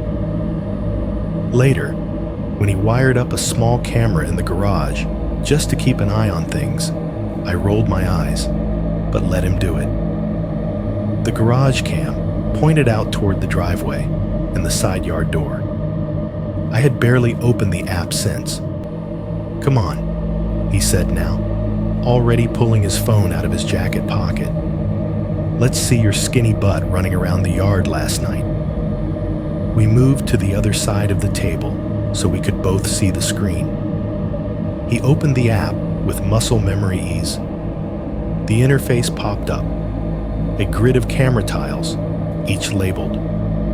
Front door. Garage. The little timeline bar at the bottom showed motion events as colored ticks, clustered mostly around normal hours. The front door tile showed a frozen image of my empty porch, the street light casting its familiar cone of light onto the steps. The garage tile showed the inside of the garage, my car, the back wall shelves, and a slice of the driveway beyond, all in muted, desaturated tones. He tapped the front door camera first. The feed expanded to fill the screen. The software added a faint fisheye warp to the image, making the street curve slightly. The date and time sat in the top corner in soft white numbers. Year, month, day. Little thumbnails lined the bottom. Motion events, packages, the occasional spider crawling directly over the lens like a jump scare. "All right," he murmured. "We'll scrub the window." He dragged his thumb along the timeline to just before 3:30 a.m. The view jumped in little stutters as the software skipped from one active moment to the next. The audio track was a faint hiss underneath it all. We watched the quiet street. Nothing happened. The porch light stayed off. A moth fluttered close to the lens and vanished. Farther down, a car's headlights briefly washed across the edge of the cul-de-sac, then disappeared as it turned away. "But it should have picked up motion," I said. "He came over the front at some point. He had to get on the roof." My dad tilted the phone a little, squinting. "You'd be surprised how much they miss," he said. "Angle's not perfect. Motion zones can be flaky. Look, no motion alert at all between," he pointed, 3:22 and 4:05. Big blank. Plenty of time for your pal to sneak around if he hugged the wall or came in from the side. The timeline was clean. No little orange bars. No little person-detected icons. We watched a few more minutes of absolutely nothing happen. The emptiness of the footage felt almost accusatory. He backed out and selected the garage camera. The view switched to the dim interior of the garage, illuminated in night vision gray. The car sat like a sleeping animal in the center. The shelves lined the back wall. The side door was framed in the left edge, a vertical rectangular slash of slightly darker black. "All motion events," he said, tapping a filter icon. "There we go." Tiny markers lined the bottom now, converting the random activity into a story. He skipped forward to just after 3:40 a.m. "There you are," he said lightly. On screen, the side door opened. A ghostly white figure stepped into the frame. Me, in a t-shirt and shorts, hair a mess, wrist brace, visible even in the low-res blur. My movement triggered the camera's motion flag. The timestamp in the corner read 3:43:12. We watched my on-screen self reach up, flip the overhead light, wince at the brightness, then move to the back wall. Tiny pixels approximated the shape of the heavy flashlight as I grabbed it. A moment later, the garage light went off, and I disappeared into the darker box of the doorway. My dad hit fast forward. The feed sped up, the clock in the corner ticking along. For a long stretch, maybe 3 or 4 minutes, the garage sat empty. The car, the shelves, the door closed. The only movement came from tiny flickers of compression artifacts, those little squares of digital static that dance when nothing important is happening. Then suddenly, the side door burst open again. I came back into frame at double speed, but even sped up, you could see the panic in the way my body moved. I slammed the flashlight down on the workbench and hit the light with more force than necessary. My chest was heaving. My head snapped once toward the side door before I shut it. My dad slowed the playback down to normal. "Okay," he said quietly. "You were scared. That part's not in question." We watched as I leaned against the bench for a second on screen, then pushed myself off and headed back into the house through the interior door, disappearing from view. The timestamp on that second entrance, 3:49:37. He let the video run another minute. Nothing else came through that door. No shadows moved across the driveway, visible through the crack at the bottom of the frame. No naked men followed me in. No second person, he concluded. No one using the garage door. No one popping in behind you. "What about sound?" I asked. "Can we hear anything from outside? From the roof?" He tapped the little speaker icon to unmute. The audio track crackled to life, a faint wash of room tone, the quiet hum of the fridge on the other side of the interior door, the distant thrum of the AC unit through the wall.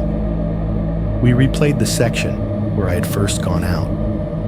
Door creak, my footsteps, the click of the flashlight, garage light off, door shut, then just the hum. He scrubbed ahead to the approximate time I remembered lying in bed, listening to the scratching overhead. We sat there hunched over his phone, watching an empty garage at 3:41 a.m.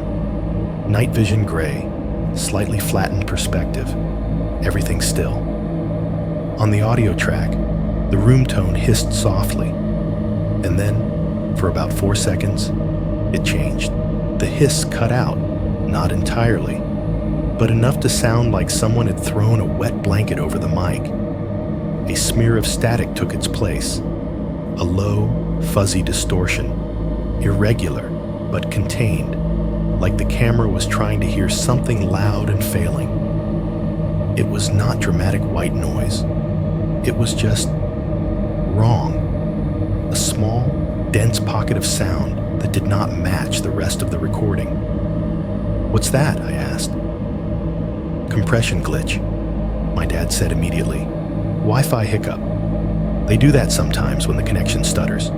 See? It comes back." And it did. After those few seconds, the normal hiss returned. The AC hum came back into focus, and the empty garage went on being an empty garage. "Play it again," I said. He backed up, hit play. We listened. Normal hiss, then that flattened thick static, like the camera had suddenly been moved underwater, then normal again. The timestamp during the static, 3:41:09 to 3:41:13. I felt something cold slip down my spine. "That's when I heard it," I said quietly. "That's when it started." the scratching over my room, moving toward the kitchen. I checked the clock. I remember it. It was right around then. He gave me a look that was equal parts skeptical and worried. "Son," he said, "if someone was crawling around on your roof, these new mics would have picked up at least some kind of noise. A bump, a scrape, something. That," he gestured at the static, "that's just the camera having indigestion." "Maybe," I said. My voice sounded distant in my own ears. But as he moved on, flipping through other clips, proving to himself that there was nothing to be seen, I kept staring at that little 4-second slice of bad audio, because I know what the house sounded like at 3:41 a.m. I know where I was, lying in my bed, staring at the ceiling, listening to something drag itself slowly across the roof. And right when I remember that long, deliberate scrape overhead, the camera that listens to my driveway decided for a few seconds that it could not quite make out what the night was trying to tell it. My dad did what dads do when something scares them, but they cannot admit it scared them. He made a phone call. "Humor me," he said the next day, after we had exhausted the camera angles and the possibilities of glitchy audio. "Worst case, the guy says you have no raccoons and takes my money. Best case, he finds something up there, and we patch it before it becomes a real problem." "A real problem," I repeated, "like a naked guy living in my attic?" He gave me a look. "We're going with raccoon until proven otherwise." The pest control truck pulled up in front of my house a couple of hours later. It was one of those white work trucks with the company name splashed across the side in green lettering, complete with cartoon animals fleeing a trap: squirrels, raccoons, a possum with exaggerated scared eyes. The phone number on the door had a smiling cartoon mouse next to it, giving a thumbs up. The man who climbed out was in his 50s, maybe, with a sun-faded baseball cap and a short-sleeved uniform shirt that had seen a lot of summers. His forearms were tanned and freckled. His name patch said, "Darren." "So," he said, after my dad gave him the short version at the door, "you hearing scratching and running across the roof at night. Thinking critters. Might have tried to get in by a vent." "Something like that?" my dad said, carefully not looking at me. Darren's gaze flicked to me anyway. His eyes were a surprisingly soft gray, curious but not mocking. "You're the one who heard it?" he asked. "Yeah," I said. My voice came out a little more clipped than I meant it to. "Felt it too." He nodded like he had heard that 100 times. "All right, we'll take a look." He grabbed a ladder from the back of the truck, the metal clanging against the tailgate. The sound echoed a little too loudly in the quiet of the cul-de-sac. A couple of curtains twitched in neighboring houses, but no one came outside. I stood in the yard while he set the ladder up against the side of the house, near the lower section of roof over the kitchen. The aluminum feet bit into the ground with a small crunch. My dad hovered nearby, hands on hips, pretending not to supervise. Darren climbed with the easy confidence of someone who has walked on more roofs than sidewalks. Each step squeaked against the ladder rungs. The sun caught on the metal clips of his tool belt, sending quick flashes of light into my eyes. When he stepped onto the roof, the sound changed. I watched his boots move along the shingles. I listened to the dull, solid thump of his footfalls overhead as he walked the slope, the slight grit slide of shingle pebbles under his weight. Every step was clear, but human. There was a little hesitation when he shifted angles, a slight adjustment when he approached the steeper parts, the cautious rhythm of someone who knows they can fall. In my memory, the footsteps from that night felt different. Heavier, somehow, but also calmer. There had been no tentative testing of the surface, no careful shifting for balance. Just that steady, almost arrogant crawl run, like the roof was ground he owned. Above me now, Darren moved, with purpose, circling the area.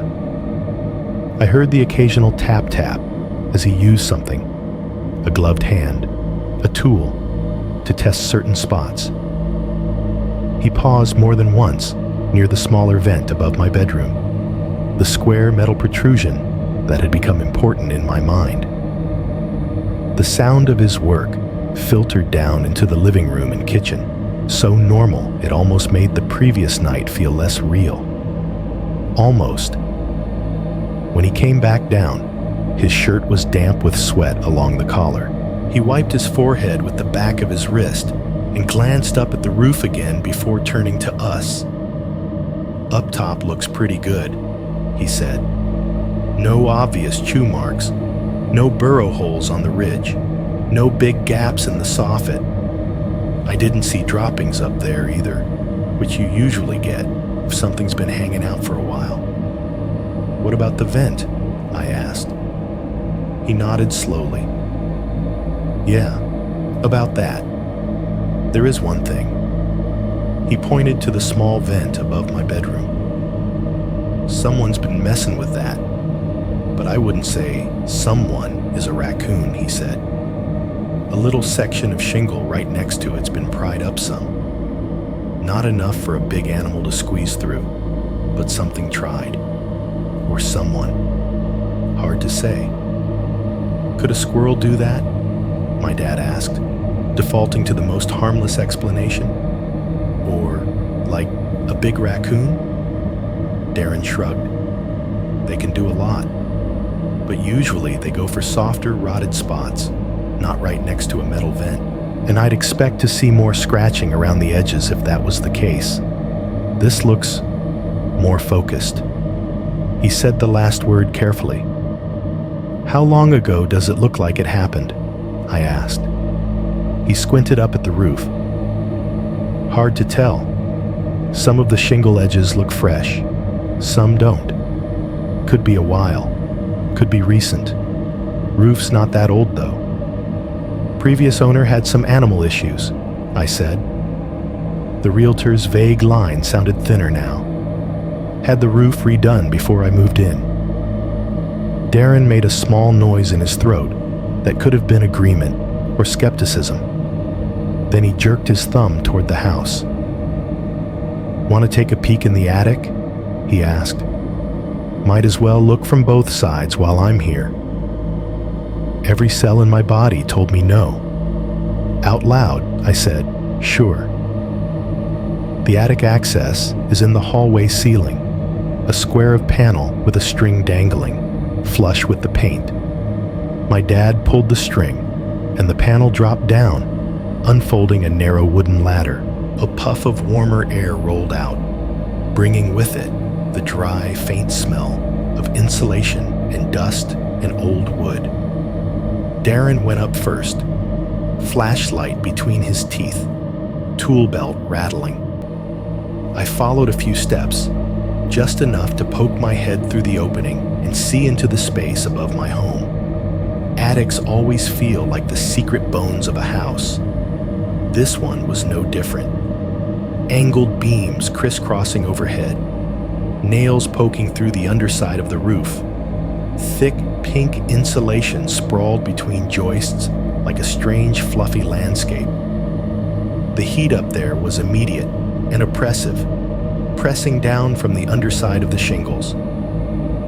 The flashlight beam swept across the beams and insulation, painting everything in harsh white for a second before moving on. Little flecks of dust floated in the air, flashing as they passed through the light. "Watch where you step," Darren called back to me. "Joists only. You don't want a new skylight." I stayed put at the top of the ladder. He moved carefully along a narrow plank laid between beams, angling toward the area under the vent we had been looking at from outside. His boots made dull, careful thuds. Spiders had built webs in the corners no one ever looked into. The air smelled like old cardboard and something faintly metallic.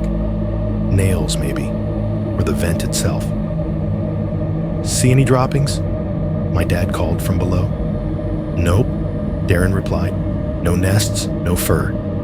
You get critters in here. They leave a mess. This is clean.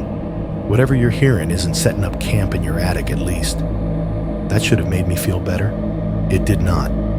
Darren reached the area near the vent and crouched, his flashlight tightening to a smaller beam. He aimed it at one of the vertical supports, then at the underside of the roof, near the vent opening. "Now this," he said slowly, "is interesting." "What?" I asked. He shifted so I could see. On the wooden frame near the vent, right where the roof met the support beam, a series of thin, parallel scratches marred the surface. They were not deep, nothing like claws gouging in, but they were too regular to be accidental. 4 or 5 lines, about the width of fingers spread close together, running vertically for a few inches.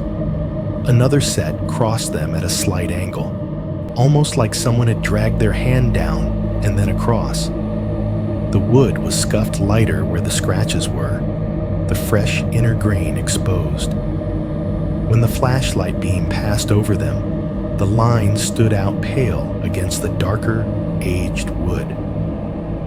Could be from the installation, my dad offered from below, or from when they redid the roof. "Maybe," Darren said. "Or maybe something's been trying to pry its way in from outside and just barely kissing the wood here. See how it's all in one spot? Not scattered?" He ran a gloved fingertip lightly along the scratches. The sound of fabric on rough wood made my teeth clench. I thought again of that hand on the glass, the long fingers, the visible tendons, the way it had pushed against the vent on the roof, like feeling for a weak place. "Does that look like claws?" I asked. The word felt childish, but it was the one that presented itself. Darren did not answer right away. He straightened slowly, the beam of his flashlight drifting away from the scratches and back toward the vent. Finally, he turned to look at me over his shoulder. "You sure it was an animal you saw?" he asked. His tone was half joking, the way people soften something they are not sure they want the answer to. But his eyes were searching my face in a way that said he was listening for more than just a laugh. I could not give him one. "I'm sure I saw someone," I said. My voice sounded flat in the confined space. "I'm less sure what that means." He grunted, non-committal, and made his way back toward the attic opening. "Far as my job goes," he said as he descended, "I can tell you don't have raccoons or squirrels living up there. I can patch that lifted shingle by the vent, seal around it a little better just in case. That's about the extent of what pest control can do for you." My dad stepped aside to let him down, then looked up at me. "See?" he said. "No nests, no critter motel. Just a weird night and a roof that needs a touch-up." We moved back to the kitchen while Darren grabbed some sealant and a small box of tools from his truck and went up on the roof again. Through the ceiling, I could hear the occasional muted thump and scrape as he worked. Normal roof sounds, this time with a name and a purpose. He came back down after a while, wiping his hands on a rag. "All right," he said. "Vents sealed tighter. Shingles back in place. If something was trying to get in there before, it's going to have a harder time now." He gave me a card with his number, just in case. As he headed for the door, he paused, hand on the knob, and looked back at me. "Listen," he said, more serious now. I've been on a lot of roofs. You hear squirrels, you hear raccoons, you hear possums. They're noisy. They don't care. You hear people on roofs too sometimes. Kids, burglars, idiots. They sound different, you know? I nodded, though I was not sure what answer he wanted. If you hear things walking up there again, he went on, don't go outside alone with a flashlight. Call someone first. Your old man, the cops, me. I don't care. Just don't go plating hero on your driveway in your bare feet. He tried to tack a smile onto the end of it, but it did not quite stick. After he left, my dad made a show of checking the attic access again, as if to prove it was still just wood and insulation up there. See, he said, we got a professional opinion. No animals inside, roof sealed, cameras work. You're fine. Sure, I said, but that night, when the house was quiet and I lay in bed staring at the ceiling, I did not hear the normal creaks and pops as comforting proof that everything was okay. I heard thin lines carved into attic wood, a patch of lifted shingle by a vent, and a man's voice asking me if I was sure I had seen an animal. For a while after the pest control visit, I tried to shove the whole thing into a mental drawer labeled handled. The roof was sealed. The attic was clean. The cops had done their loop. Life, theoretically, was supposed to roll back into whatever counted as normal for me. It did not. The nights were quieter, yes. Or maybe I just heard them differently. Every creak had a context now. Every soft pop in the walls pulled my attention like a fishing line. I kept the window in my bedroom closed again, telling myself it was because of the AC bill, not because I was afraid of the sky. A few days went by like that. No more late-night sandbag thumps on the patio. No more hands on glass. No more human shapes on the ridge. Then the neighborhood started talking. It was a Wednesday afternoon, the kind of day where the sun feels like it is trying to prove a point. I took the trash out mostly to get away from my screen. The bag was heavier than it needed to be, full of takeout containers and paper plates, and the evidence of someone who had not quite worked up the energy to cook lately. The air outside had that late summer thickness, humming with distant lawnmowers and the faint buzz of insects. The street light stood unlit and indifferent at the end of the cul-de-sac. A delivery van crawled past the entrance, thought about turning in, and then kept going. I dragged the trash can to the curb and flipped the lid open.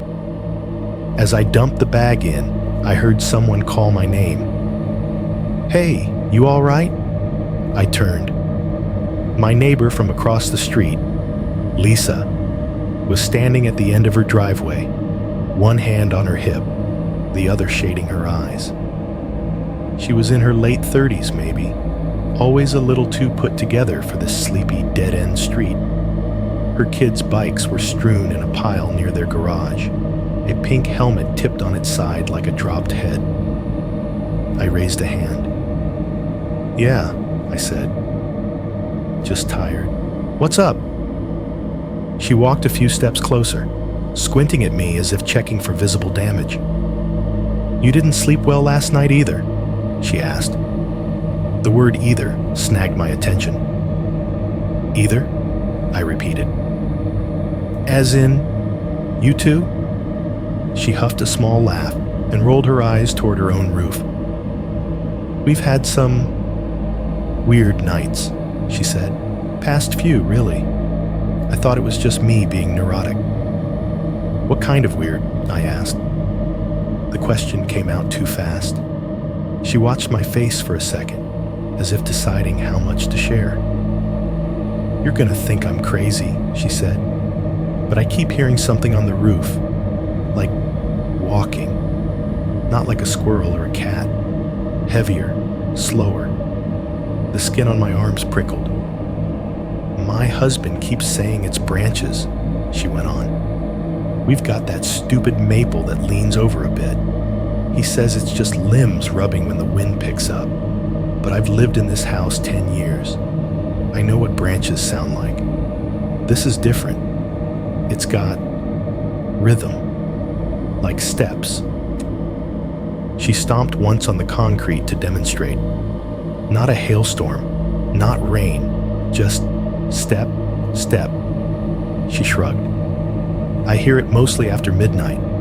Freaks me out when he's on nights, and I'm here with the kids. I swallowed. The sun felt hotter. The air seemed suddenly too loud with all its daytime sounds. Have you seen anything? I asked carefully. Or just heard it? Just heard, she said. If I saw some dude up there, I'd be renting a hotel room every night and making the HOA pay for it. She smiled, but it was brittle. I thought of the man, squatting on my ridge, palm on the vent. Have your cameras picked up anything? I asked. She shook her head. Our motion light went off once, but by the time I got to the window, there was nothing. Could have been a raccoon. Could have been the wind. Could have been my imagination. Who knows? She wiped her palms on her shorts and squinted up at my roof now, not her own. You call your dad about it? She asked. Saw his truck here the other day.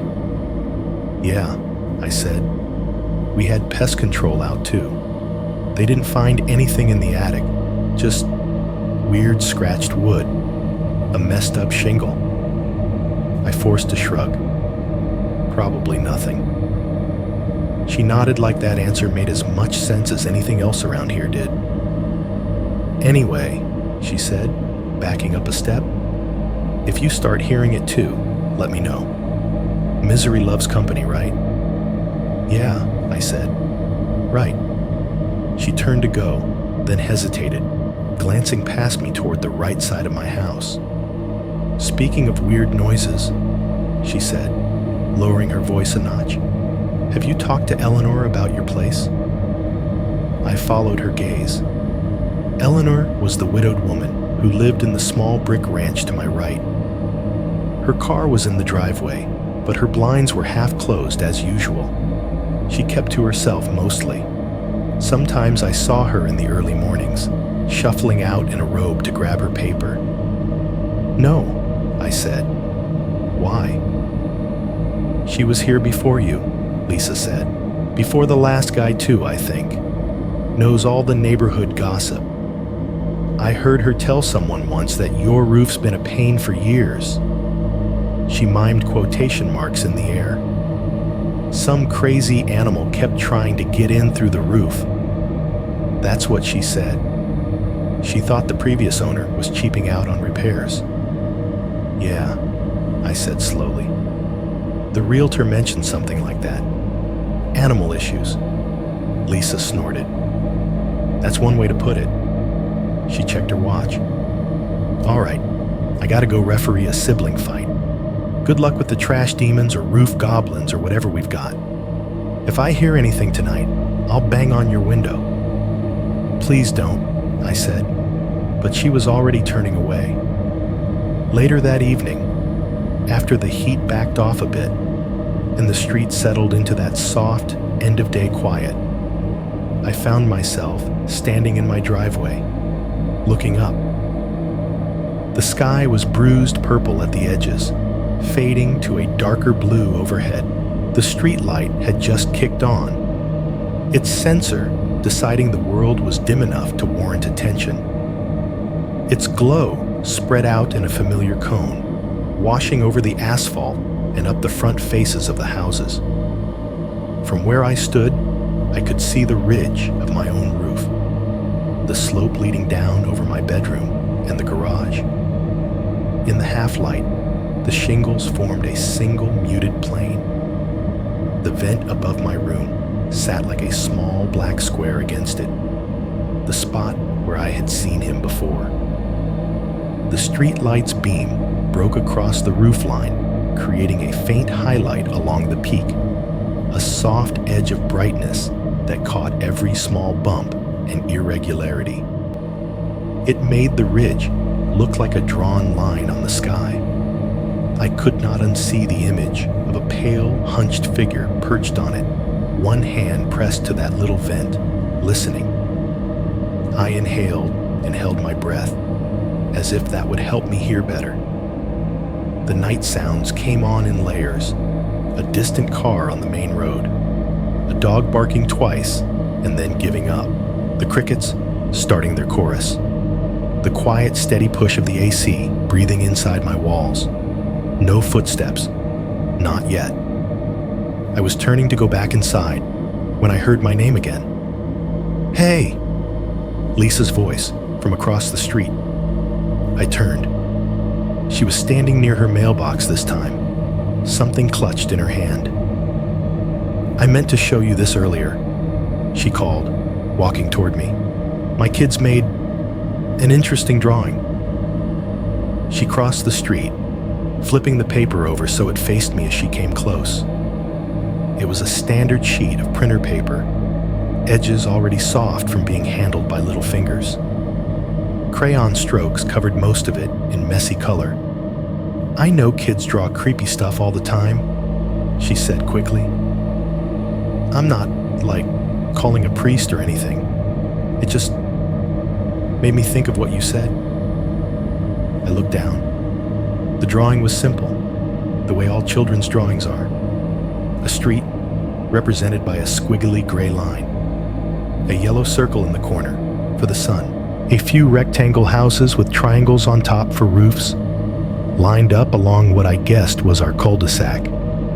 At the far end of the crayon street, there was a slightly larger house. The triangle roof on that one was drawn heavier, the lines darker, as if the kid had gone over it again and again. On top of that roof, in thick, insistent black, a figure crouched. It was nothing more than an elongated oval for a body and 4 stick-like limbs, too long and thin for the size of the house. The arms and legs were drawn at odd joint angles, bent more like an insect than a person. The head was a small circle on top of a long neck. The eyes were what froze me.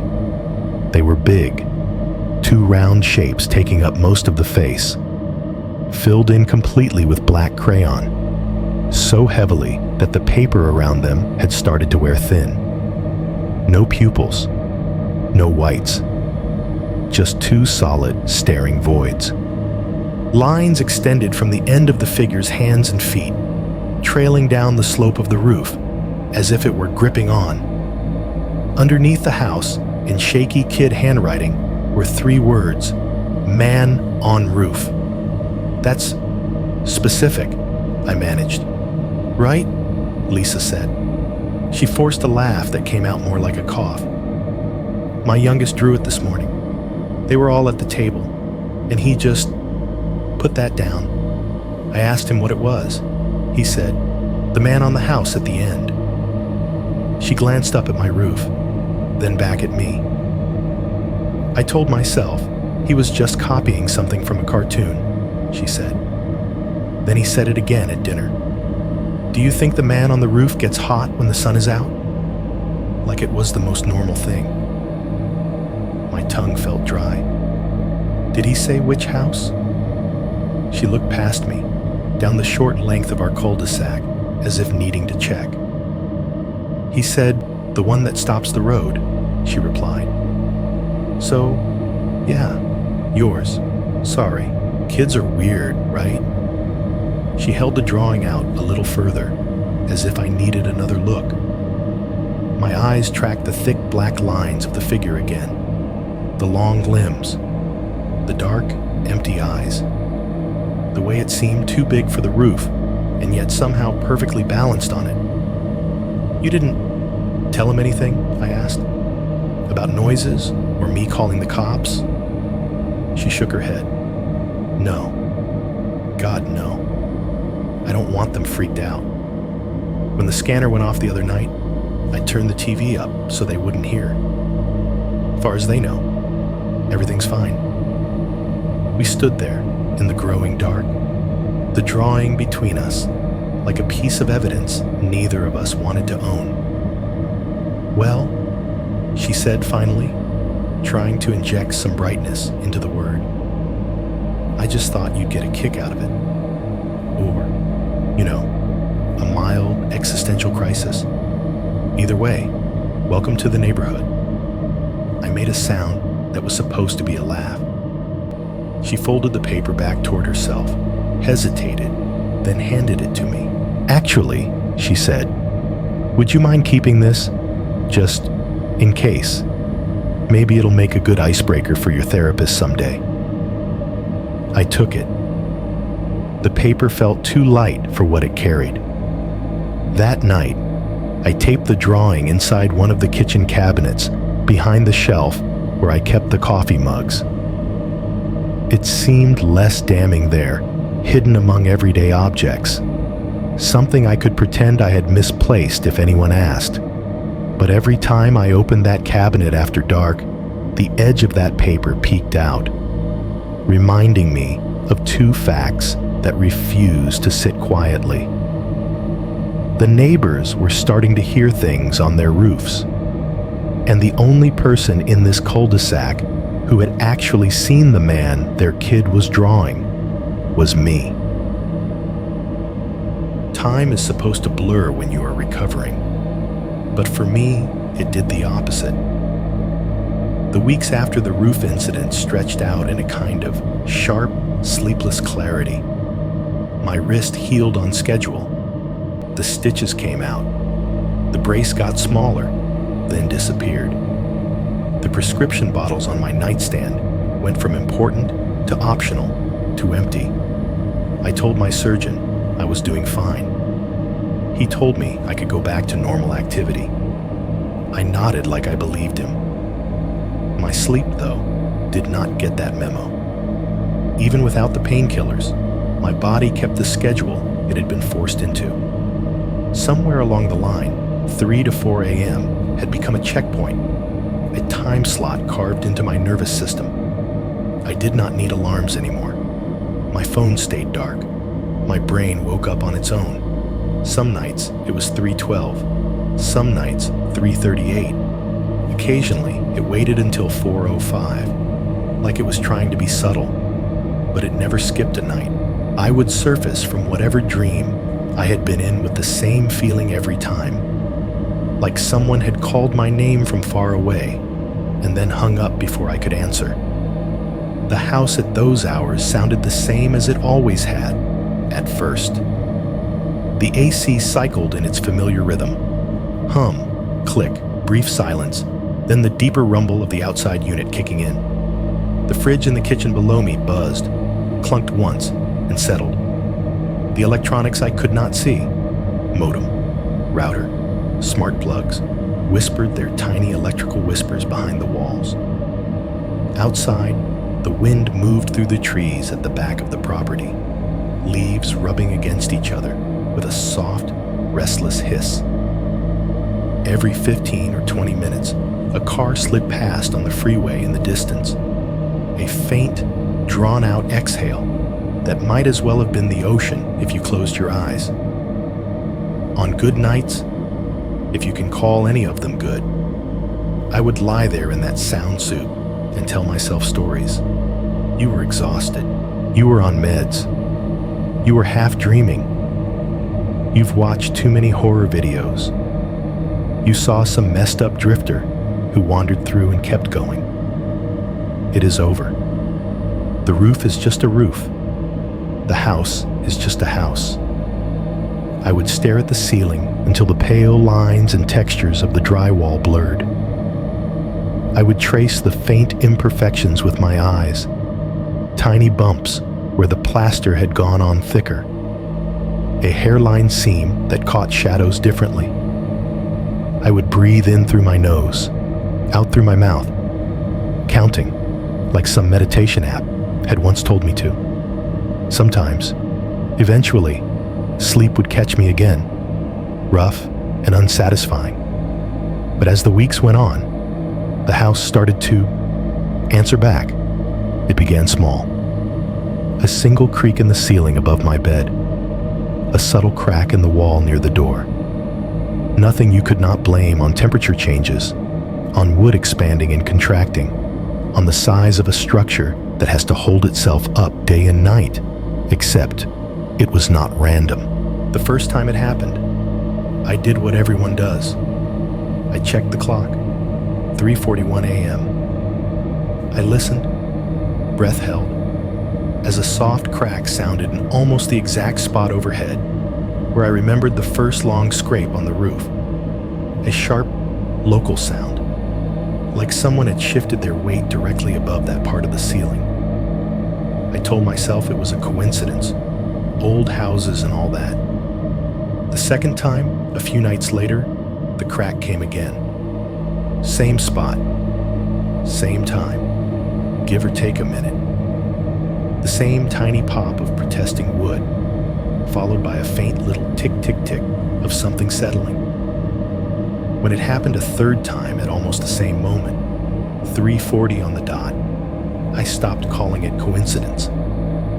I still could not call it anything else either. It got to the point where I could feel it approaching before it happened. I would wake in that gray zone of half-consciousness and know, without even looking, that the clock would show somewhere in the high threes. I would lie there, eyes on the ceiling, muscles tight, waiting for the house to do the thing it had started doing. The AC would cycle, the fridge would sigh, the wind would flex through the trees. Then, almost like a cue, creak, not loud, not theatrical, just a precise, single note from the instrument that was my ceiling, from the span of space separating me from the attic. Some nights, that was all. Other nights, it spread. I began to notice that the sounds did not always start over my bed. Sometimes the first creak came from the corner above the closet. Other times, from the spot over the hall, the place where the staircase pressed up against the second floor. The house above me appeared to have a route it was tracing, a circuit it was running. If I mapped it out in my head, it was a familiar path. Above my room, then above the short hallway, then above the kitchen. Just like that first night, when the scraping had moved along the roof from one room to the next, only this time it was not on the roof. It was closer. I could hear the difference if I made myself really listen. Roof noises had a slightly muffled, airy quality to them, filtered through the insulation and shingle. These new sounds were tighter, sharper, like fingers tapping on a table in the same room. I told myself it was still the roof. That sound travels weirdly in a house. That maybe some joist was chewing on a nail in a way that only sounded close. That maybe I was hyper-attuned now, hearing normal things as more intimate than they were. Then one night, that argument fell apart. I woke at 3:36 a.m., heart racing before my mind had time to catch up. The room felt wrong, not freezing or burning, just off, like the pressure had shifted. The darkness had a thickness to it that made the space between me and the ceiling feel shorter. I lay still, blanket up to my chest, eyes open. The house performed its usual sounds on cue. AC hum, fridge click, wind in the trees. Somewhere far off, a truck gear shifting on the freeway. And then, instead of a single, isolated creak, I heard something else. Footsteps. Not the heavy thump of someone walking on the roof outside. Not the muffled resonance of boots on attic planks above the insulation. These sounded contained, as if they were happening in a narrow, hollow space, cushioned on both sides. 3 distinct impacts, soft but undeniable. Thump, thump, thump. I knew the layout of the house above me now as well as the part I lived in. There was the drywall ceiling, Above that, a shallow air gap, wires, the tops of light fixtures. Then the beams, then insulation, then the underside of the roof. The footsteps had not come from the attic boards. They had not made the kind of resonant noise wood on wood usually does. They sounded like they were happening in that impossible sliver between the ceiling I could see and the structure I could not, as if something had found a way to walk in the space between. My first, insane impulse was to tell myself it was mice, really big mice with boots on. The denial lasted about half a second. The spacing between the impacts was wrong for small animals, too far apart, too regular. Each sound seemed to land exactly where a human foot might if you laid your body out above mine and walked in a straight line from the corner of my bedroom toward the doorway. I did not move. I could not have, even if I wanted to. Every muscle in my body seized up, waiting for the next sound. My ears strained so hard it felt like they might detach themselves and float up there to get closer. Silence. Then another 3. Thump, thump, thump. A little farther away now, like the sounds were moving down the hall overhead, following the exact path someone would take if they left my bedroom and headed for the kitchen. The drywall above the doorway gave a faint crack under the pressure. The AC vent rattled once as if a minor vibration had tickled it. My brain scrambled to put it into words, some explanation that made it less horrifying. The best it could come up with was this. At some point, without my permission, the boundary between roof and inside had shifted. Whatever had paced along the shingles before, memorizing the outline of my home from the outside, was now walking in narrower lines. It had learned the shape of the space between my ceilings and its sky. It had adjusted. It was not on my roof anymore.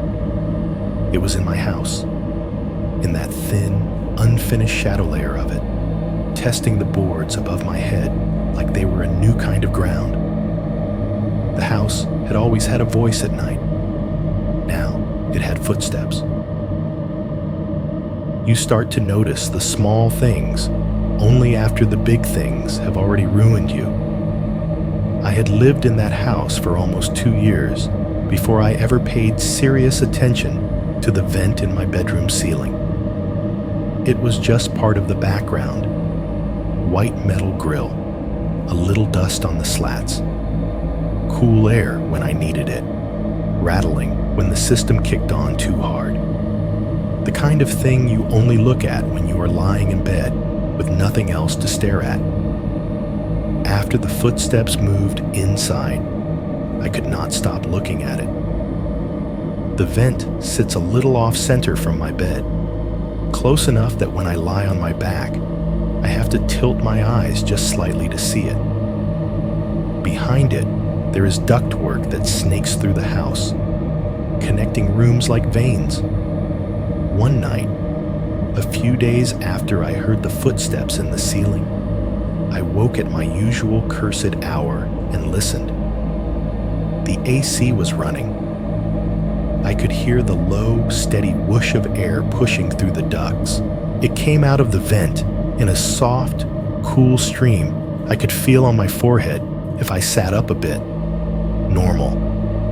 Then underneath that constant breeze, I caught something else, a different rhythm.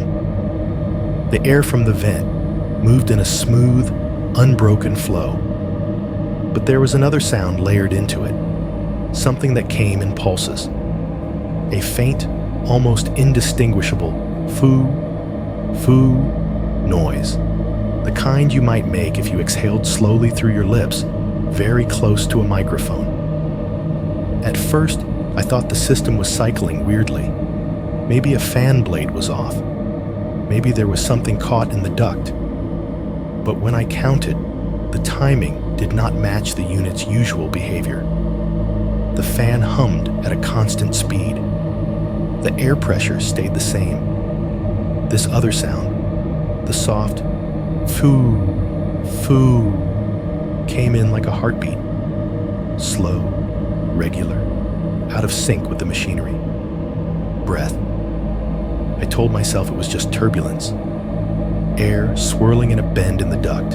Some harmless physical quirk I had never noticed because I had never been this awake, this focused, this insane. The next night, I lay there and listened again. AC running. Smooth whoosh. Foot, foot. I could not unhear it now. The tiny exhale, the faint intake, as if something on the other side of that white grill was timing its breathing with my sleep. I did the only thing I could think of to prove I was wrong. I turned the system off. It was a bad idea in practical terms. It was early fall, one of those weeks where the temperature does not quite know which season it belongs to. The days were comfortable. The nights still held on to some of the summer heat. My house had always run a little warm. But one evening, before going to bed, I walked over to the thermostat in the hallway and hit the power button. The screen went dark. The quiet, omnipresent hum of the system that you never really notice until it stops faded away. The house exhaled once and then settled. See? I told myself. No AC, no ducts, no fans. No reason to hear anything from that vent now. Physics wins. I went to bed with the window cracked a few inches to make up for the lack of air circulation. The night air that came in was thick and a little sticky, but it was bearable. I lay on top of the blanket, sweating lightly, staring at the ceiling. Sounds were louder without the white noise of the AC. I could hear the fridge's compressor kick on and off more sharply. The distant freeway had a clearer voice. The creaks in the house seemed closer. Somewhere outside, a dog barked at nothing and then gave up. I watched the vent. It just sat there, a dark square of slats against the paler ceiling. No air flicked the dust. No metal rattled. It was just an opening to an empty system. When I finally drifted off, it was out of sheer exhaustion, my brain giving up before my body did. I do not know what time I woke up. The clock on my nightstand was turned a little away from me, and I did not want to move enough to check it. What woke me was not a sound. It was a feeling. I came out of sleep so abruptly it made me dizzy, heart already thumping, and my first thought was that someone had just said my name. But the room was dark and still. The only light came from the vague gray smear of the window, the street light outside blocked by the closed blinds. Then I realized what had actually pulled me up. My scalp was tingling.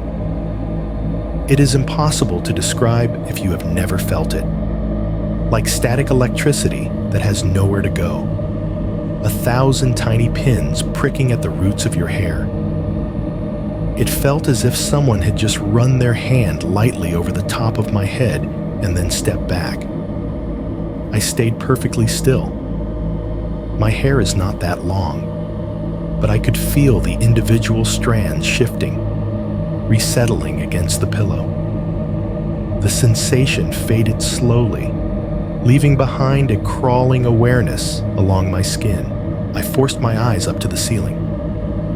The vent loomed where it always did, but something about it looked subtly different. A moment passed. 2. My eyes adjusted. No AC hum, no moving air.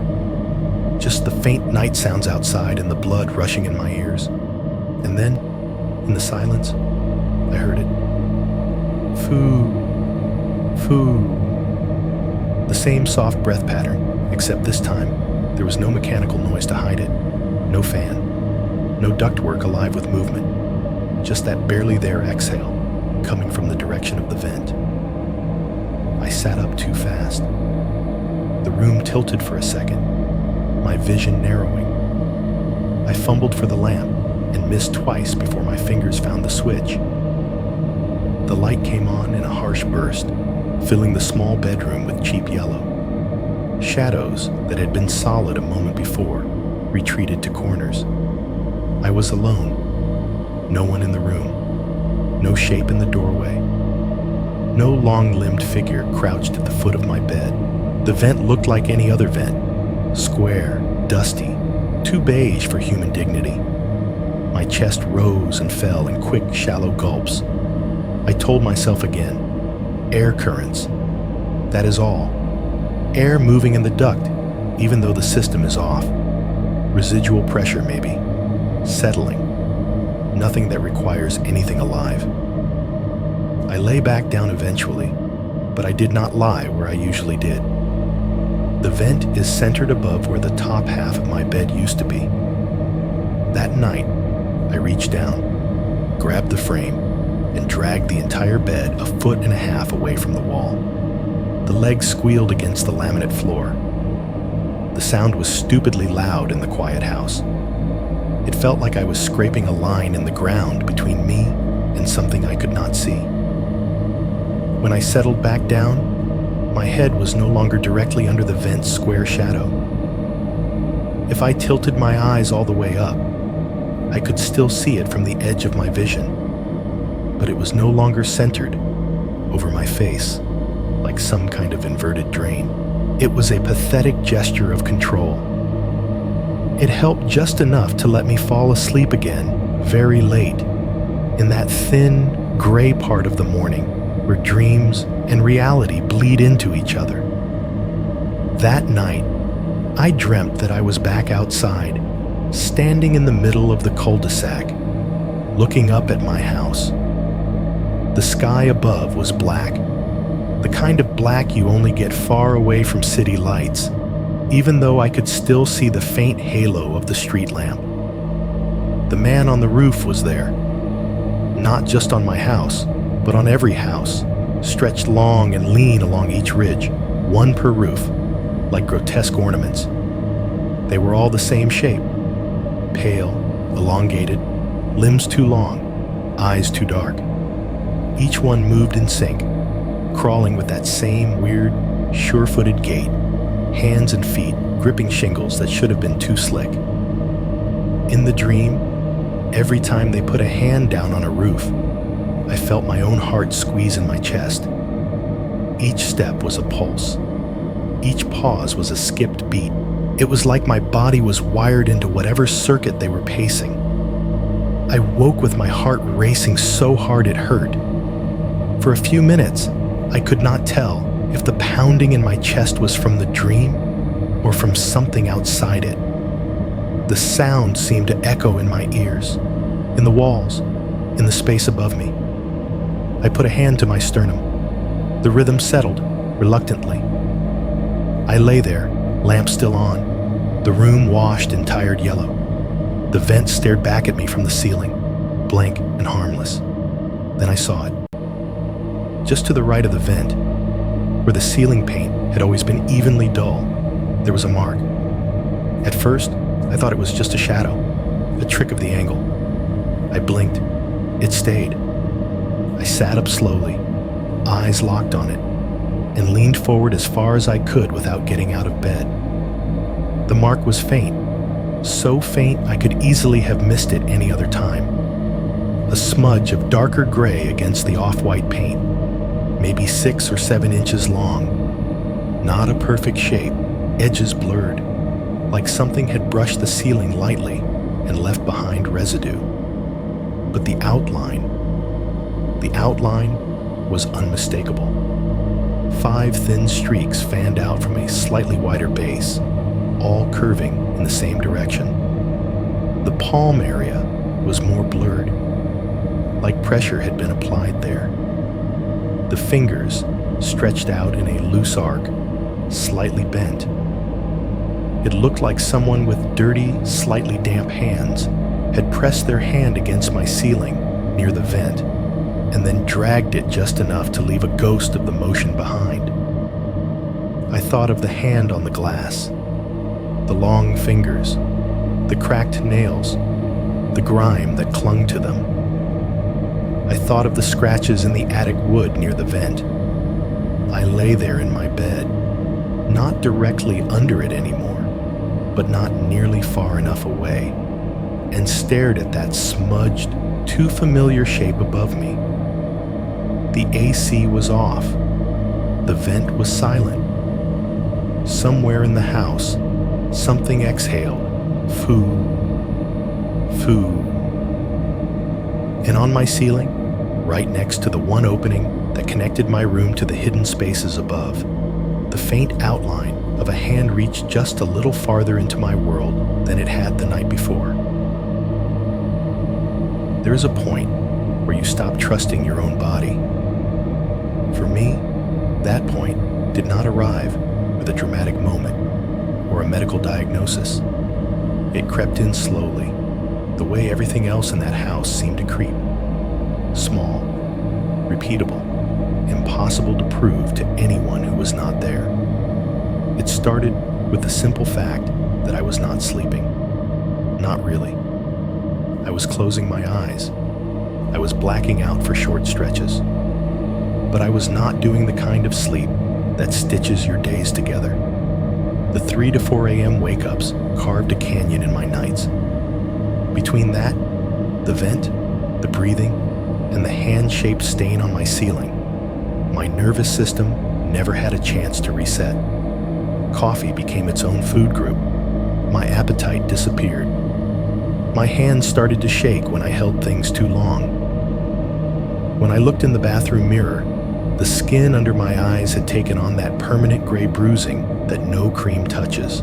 If you had asked me during the day if I was okay, I would have said the same thing every time. Just tired. The truth was that my grip on what counted as awake and what counted as asleep was starting to dissolve. The first time I woke up standing, it did not feel like a jump scare. It felt like a glitch. One moment, I was dreaming. Something. I do not remember the content, only the sensation. Moving through a narrow space, my shoulders almost brushing both sides, my fingertips dragging along something rough. I remember the sound of my own breathing, echoing in a low tunnel. Then my eyes were open. I was upright. My toes were cold. The hall light was off, but enough ambient glow leaked in from the window at the end of the corridor that I could see the outlines of the doors.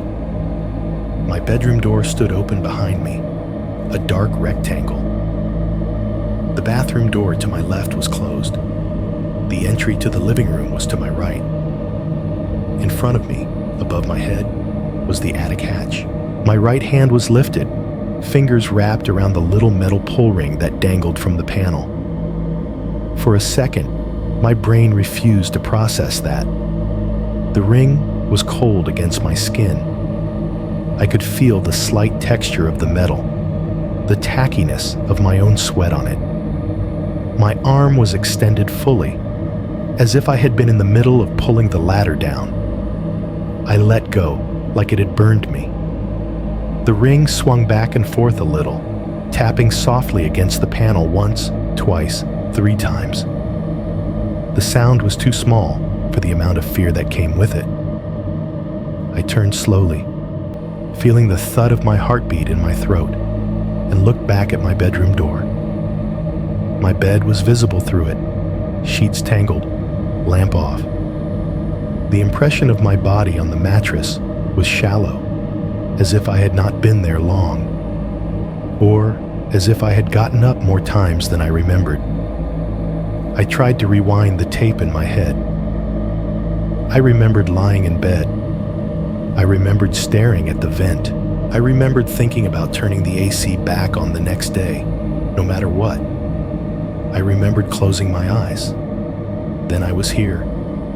No memory of standing. No memory of opening the bedroom door. No memory of walking the 10 steps down the hall. Sleepwalking, my rational brain said. People do it. Stress, lack of sleep, leftover meds. You have been through a lot. You could have done worse than almost opening the attic. The rest of me was not so convinced. When I went back to bed, I shut the door all the way and clicked the lock, something I almost never do when I'm alone in the house. The small metallic sound felt like a line drawn in weak ink. The next morning, the door was unlocked. I told myself I had dreamed locking it. The second time it happened, I woke up somewhere else completely. This time, I came to with a crick in my neck and a bright rectangle of light on my face. My first confused thought was that the sun had gotten a lot closer overnight. My second was that my pillow felt unusually hard. I was on the couch. The living room swam into focus around me in pieces. The blank TV screen, the coffee table with 2 empty mugs, the dead plant in the corner. My phone lay face down on the floor near the couch, charging cable dangling from the outlet like a useless vine. The screen was black. When I picked it up, it did not light up. Battery drained. I checked the time on the microwave instead. 6:12 a.m. I had no recollection of coming downstairs. No hazy memory of deciding the bed was too close to the vent and that the couch felt safer. No foggy image of me scrolling through my phone until the battery died. Nothing. I had gone to bed in my room. I had woken up fully dressed under a thin throw blanket that I definitely did not remember pulling over myself. Sleepwalking again. I repeated that word to myself so many times it lost meaning. I started adding small experiments to my nights. I moved things. One night, before going to bed, I set a dining chair in the hallway, halfway between my bedroom and the attic hatch. I turned it sideways and placed a folded towel on the seat. The idea was simple. If I walked down that hall in my sleep, I would either knock into it or move it. I woke at 3:40 a.m., staring at my ceiling. By the time morning came, the chair was still exactly where I had left it. The towel was still folded. The next night, I put 2 empty beer bottles on the floor, just inside my bedroom door, right where I would have to step if I left the room. Not great for safety, but I was not thinking about sprained ankles. I woke in the hallway again. This time, I was standing closer to the living room, one hand on the wall, the other hanging at my side. The attic door was behind me. The bedroom door was slightly ajar. When I checked later, the beer bottles were still upright, still exactly where I'd placed them. Either I was the neatest sleepwalker on earth, or something about this did not match the usual stories. The big twist came on a Saturday morning. The trash trucks in our neighborhood come early at the best of times. On weekends, they come sooner, as if punishing anyone who thought they could sleep in. The sound of the brakes hissing at the end of the street dragged me out of whatever shallow dream I had been in. I checked the clock. 8:02 a.m. I groaned, peeled myself out of bed, and shuffled into yesterday's jeans. The air in the house was stale.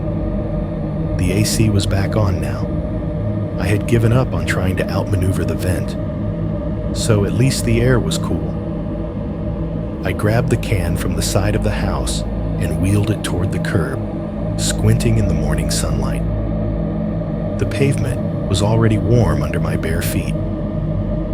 The trash truck was turning onto the street behind the cul-de-sac, so I had a few minutes. I was halfway between the side gate and the curb when I saw it. At first, it blended into the pattern of the roof, just another irregularity among thousands. The angle of the sun hit it just right, though, throwing a small, wrong shadow. On the slope of the roof near the small vent above my bedroom, close to where Darren had patched the lifted shingle, there was a mark. From the driveway, I had to squint, bringing a hand up to shield my eyes, to really see it. It was a smudge of darker gray against the weathered shingles. Darker than dirt, but not as stark as paint. The shape was elongated, maybe 8 or 9 inches long, with a wider end tapering to a narrower one. At the wider end, there were 5 slight protrusions, shorter, rounded extensions like toes. It looked like a footprint, not crisp, not detailed. Just that smeared, impressionistic outline of a bare foot, angled slightly outward. The direction of it was what stuck in my throat. It did not look like something had stepped from the edge of the roof inward, pressing dirt from outside toward the vent. It looked like something had stepped the other way, from the area of the vent outward, smearing whatever was on the underside up and toward the slope, from inside to outside. A chill went through me, the kind that is not about temperature. I stood there, one hand on the trash can handle, eyes locked on that single filthy mark on my roof, and tried to convince myself it was just runoff, or mold, or some strange pattern in the way water had dried after the last rain. But I'd seen enough footprints at the beach, on pool decks, on muddy linoleum, to recognize the basic logic of one when I saw it. The trash truck clanged its way closer. I forced myself to move, to wheel the bin to the curb, to wave mechanically at the guy on the back as he gave me a nod and pulled the lever. When I went back inside, everything felt smaller. The ceilings, the hallway, my own room. I changed my sheets that morning. It felt like something I could control. Normal people wash their bedding regularly. The fact that I was doing it out of panic did not change the action itself. I stripped the comforter off first, then the top sheet, then grabbed the fitted sheet by one corner and peeled it up. A small, hard object slid across the mattress and bumped into my calf. I flinched and jumped back, dropping the sheet entirely. For a second, my brain filled the gap with spiders, or a mouse, or something else I did not want to name. It was not any of those things. A piece of roofing shingle lay on the exposed mattress, right where my feet usually were when I slept. It was about the size of a quarter, irregularly shaped, with one straight edge and 3 jagged ones. The top side was the familiar rough, sandy texture, tiny granules pressed into tar, mottled in shades of gray and brown. The underside was darker, smoother, flecked with fibrous material and dust. When I picked it up, my fingers came away dirty. A faint grit clung to the grooves in my skin. I stared at it, my heart thudding in my ears. There was no good reason for a broken piece of shingle to be on my bed. Not near the window, where something might have fallen from outside if the glass had shattered. Not by the door, where it might have flaked off someone's shoe. On the mattress, near where my feet had been, under the covers. I thought of the footprint on the roof, angled from vent to edge. I thought of waking up standing in the hallway under the attic hatch, hand on the pull ring, waking on the couch with no memory of walking down the stairs. Sleepwalking, I thought weakly. Sleepwalking. Where? Into the attic? Onto the roof? Or worse, not me at all. Simply my bed becoming a place where bits of the outside world fell through from whatever was pacing in the space between. I sat down hard on the edge of the bed, the shingle shard still pinched between my fingers, and realized I had crossed a line I did not know existed. I no longer trusted the roof over my head, and I no longer trusted that all the footprints leading away from it belonged solely to the thing I had seen up there. The night it finally came back, the entire city seemed to know something was coming. It started with the weather reports. Every local channel spent the afternoon cutting away from sitcom reruns and game shows to show the same radar image, a swirling, angry smear of green and yellow and red bearing down on our part of the state. The words, "Severe Thunderstorm Warning," scrolled across the bottom of the screen so often they became part of the furniture. Strong winds, heavy rain, potential hail, isolated power outages likely. I let the forecast play in the background while I pretended to work. The sound of the meteorologist's voice barely registered anymore. It was just another layer in the noise of my life. Keyboard clicks, email pings, the hum of the AC fighting a losing battle against humid air pushing against the windows. Around 6, my phone buzzed with a text from my dad. "You might lose power for a bit. Keep your phone charged." No joke, no roof goblin reference, just that. Practical and to the point. "Got it," I typed back. "I'll keep everything plugged in." He responded with a thumbs up emoji, a modern concession stapled onto his old school worry. Outside, the daylight dimmed faster than it should have. Clouds rolled in from the west in thick layers, stacking on top of each other until the sky turned the color of old bruises. The usual soft orange halo from the city got swallowed up. Even the streetlights, when they flickered on earlier than usual, looked muted, their cones of light shorter and weaker. By 8, the first low rumbles of thunder started up. Not the sharp crack of lightning close by, just that distant, sustained growl like a truck endlessly rolling over a wooden bridge somewhere beyond the horizon. The trees behind my house responded first. Their tops bent in one direction, then another, leaves turning to show their paler undersides as the wind started to organize itself. The sound of branches scraping against each other turned harsher. Every now and then, the whole line of them would shiver from base to crown, a visible shudder. I did the checklist, because that is what you do when a storm is coming and you have nothing else you can control.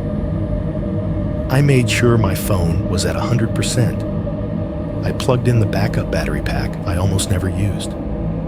I set my big flashlight on the nightstand next to my bed, beam tested, and ready, just in case.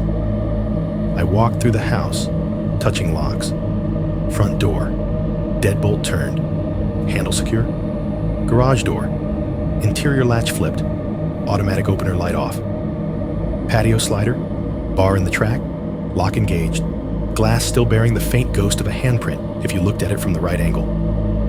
Windows, latch, latch, latch, all sealed.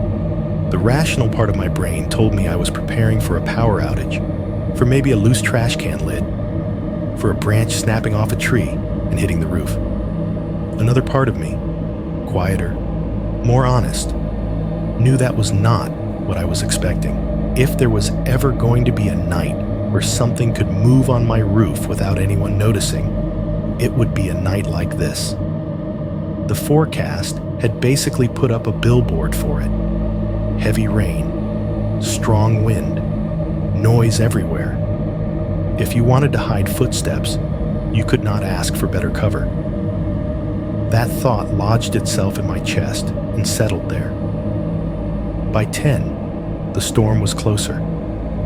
Light flickers of lightning started to flash behind the clouds, turning their undersides into lit cotton for a second at a time. The thunder followed sooner now, louder, shaking the windows in their frames, just enough to make the glass quietly complain. I stood in my bedroom, lights off, watching the sky through the narrow gap in the blinds. From this angle, I could see the top of my roof, the ridgeline cutting across my view like a black silhouette. Every time the lightning flashed, the shingles jumped into temporary detail. Every line, every vent, every tiny imperfection momentarily clear before sinking back into the dark. Rain started as a patter, then quickly thickened to steady drumming. It hit the shingles with a force that made the sound almost solid, a constant hiss and thump that filled the space between thunder. The gutters gurgled as they tried to keep up. The downspout on the side of the house began to spit water onto the ground in an uneven rush.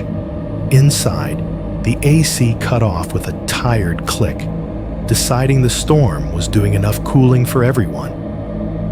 The house tasted different when the system shut down, less controlled, more like the outside. In the back of my mind, the pattern I had learned so unwillingly ticked through its schedule. Somewhere between 3 and 4 in the morning, my body would wake up on its own. Somewhere between 3 and 4, the house would answer. I knew it, with the same unpleasant certainty. You know that an alarm is going to go off, even if you turned it off and buried the phone under a pillow. I watched the ridge line. Lightning flickered again, farther away this time, lighting up the edge of the roof in a brief, sideways flash.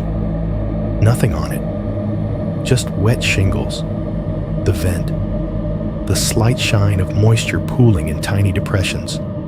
The wind gusted, the trees thrashed. The rain slanted sideways for a moment before adjusting its angle. Thunder rolled over the neighborhood, deep enough that I felt it in my ribs. I told myself to close the blinds and go to bed. I did not move. My hand stayed on the edge of the window frame, fingers pressed into the drywall. My eyes stayed on the ridge, like I was watching a horror movie and had already seen this part once before.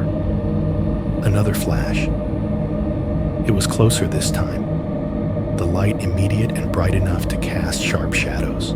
For the length of a single blink, the world outside turned white and black. The shingles on the roof glistened. The water running off them looked like silver threads. And lying along the very top of the ridge, curled around it like someone hugging a beam for balance, I saw a shape. A long, dark figure stretched from one end of the illuminated section to the other. Arms and legs wrapped over both sides, fingers and toes clinging to the slick surface. The head was bowed, face turned toward the peak, hair or shadow falling forward. It was as if the man had flattened himself along the spine of the house, trying to become part of it. For that one electric heartbeat of light, the silhouette was as clear as anything I have ever seen.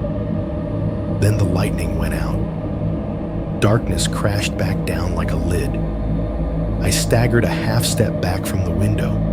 Breath punched out of me more by the image than the thunder that followed. The afterimage of the ridge and the shape on it burned in my vision. That negative photo effect, where what you have just seen hangs on the inside of your eyelids in reverse colors. I blinked hard, trying to clear it. When I opened my eyes again, I forced myself to lean toward the blinds, pulling them up another inch, ignoring the way my hands shook. The ridge line was still there, empty, just a black cutout against a sky boiling with clouds. Rain poured over it in sheets. The vent sat where it always sat, a small, square interruption in the slope. No pale limbs clung to the peak. No head bowed against the storm. If anyone else had been in the room with me, I do not think I could have convinced them I had seen anything at all. I could already hear my dad's voice in my head. Lightning plays tricks with shadows, kid. Tree branches, power lines, your own reflection. Your brain fills in the rest. Maybe. The storm outside built itself up in layers, each rumble louder than the last, each gust of wind harder. The house creaked as if adjusting its bones. The street light outside flickered once and then steadied, its circle of light on the pavement warped. by the heavy rain slicing through it. I let the blinds fall back into place. I turned away from the window and went through the motions, brushing my teeth, setting my phone on the charger, checking the lock on the bedroom door twice, then a third time. The flashlight on the nightstand looked suddenly inadequate. When I finally lay down, the sound of the storm on the roof was so loud it felt like a physical thing pressing down. It should have been comforting. Plenty of people fall asleep to rain sounds, white noise machines, apps, lo-fi playlists with thunder and vinyl crackle. I had used those too once, but this storm did not sound like a soundtrack. It sounded like cover. The forecast had warned me about the rain and the lightning and the wind. It had not mentioned whatever might decide that tonight, the noisiest roof on the street was also the safest place to move unseen. Rain on a roof is usually one sound. That night, it was three. First came the light stuff, a patter like fingers drumming on cardboard. Scattered drops that turned the shingles from dull gray to darker patches in slow motion. Then it thickened into a steady hiss, the kind you feel more than hear. A sheet of water rolling over everything at once. From my bed, I could hear it hitting every surface it could find. Shingles, gutters, patio concrete, the sliding glass door downstairs. The rhythm changed depending on where it landed, making the whole house sound like one big, hollow instrument being played by the sky. Every now and then, a gust of wind would shove the rain sideways. It would slap against the windows in bursts, rattling them in their frames. The siding on the exterior walls groaned as the gusts leaned into it. I lay in the dark, eyes open, watching the dim outline of my curtains pulse with each flash of lightning behind them. The digital clock on my nightstand blinked an anemic red. 11:54 p.m., then 11:55, then 11:56. I told myself I should be grateful. Plenty of people pay good money for white noise machines that sound like this, apps with rain loops and gentle thunder overlays. I had the deluxe, live version, free of charge. But every time I almost believed that, the lights reminded me who was in charge. They flickered once, just enough to make the clock blink, and the LED on the power strip under my desk go dark, then bright again. The AC clicked off, then came roaring back to life a second later. The ceiling fan hiccuped. The house did that little full-body shudder that only happens when the power grid somewhere upstream is thinking about giving up. "Stay on," I whispered to no one, as if the system could hear me. It did not care. 5 minutes later, the entire world inside the house stuttered. The lamp on my nightstand flared brighter for half a second, even though it was off. Like a pulse, the ceiling fan spun down. The AC cut off mid-hum. Somewhere downstairs, the fridge gave a strangled half-clunk. Then everything went black. Not the usual nighttime darkness with its standby LEDs and microwave clocks and router glows. This was the kind of blackout that erases all the tiny constant reminders that you are plugged into a larger grid. No LEDs, no hum, no subtle electrical buzz. Just the faint, diffuse light bleeding in around the edges of the blinds from the storm-torn sky, enough to make shapes, not details. The silence from inside the house was immediate and total. What replaced it was the storm. Without the AC and the appliances and all the invisible machines, the rain and wind moved from background to foreground in an instant. It was like someone had cranked the volume knob on the outside world and snapped the one off the inside. The roof roared. You do not realize how much sound a roof is capable of holding until it is the only thing between you and a storm like that.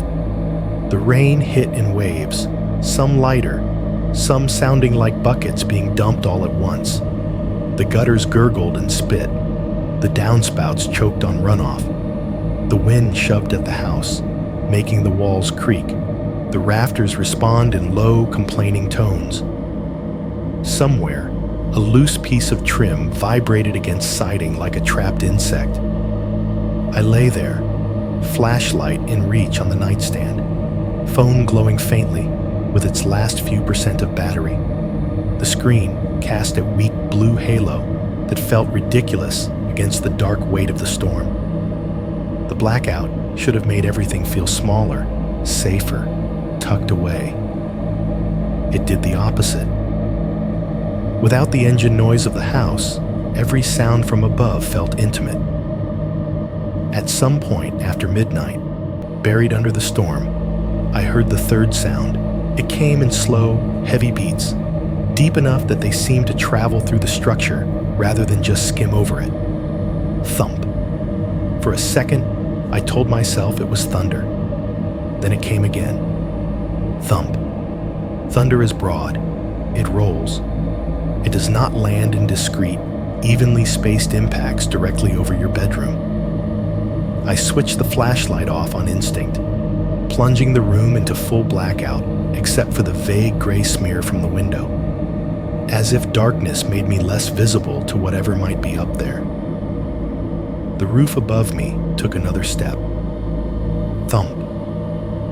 This was not the light, scattered percussion of rain, not the sliding rush of water finding a new path.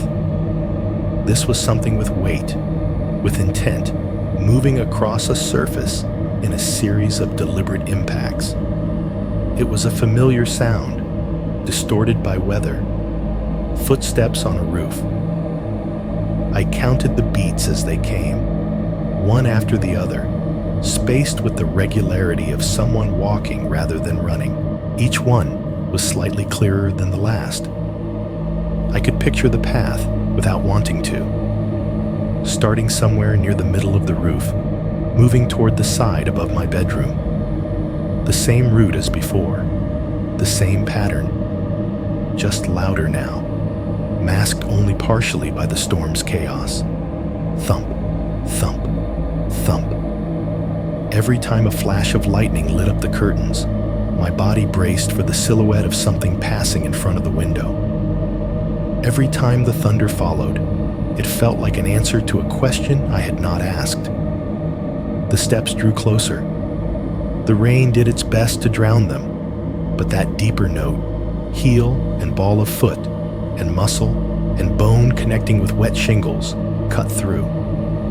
Then, without warning, there was a single, violent impact.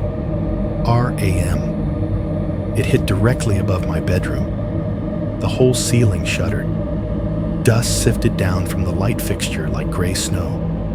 The bed frame vibrated under me, the springs singing in sympathetic response. Bits of something, insulation, plaster, brushed my face and arms. I flinched so hard I nearly rolled off the mattress.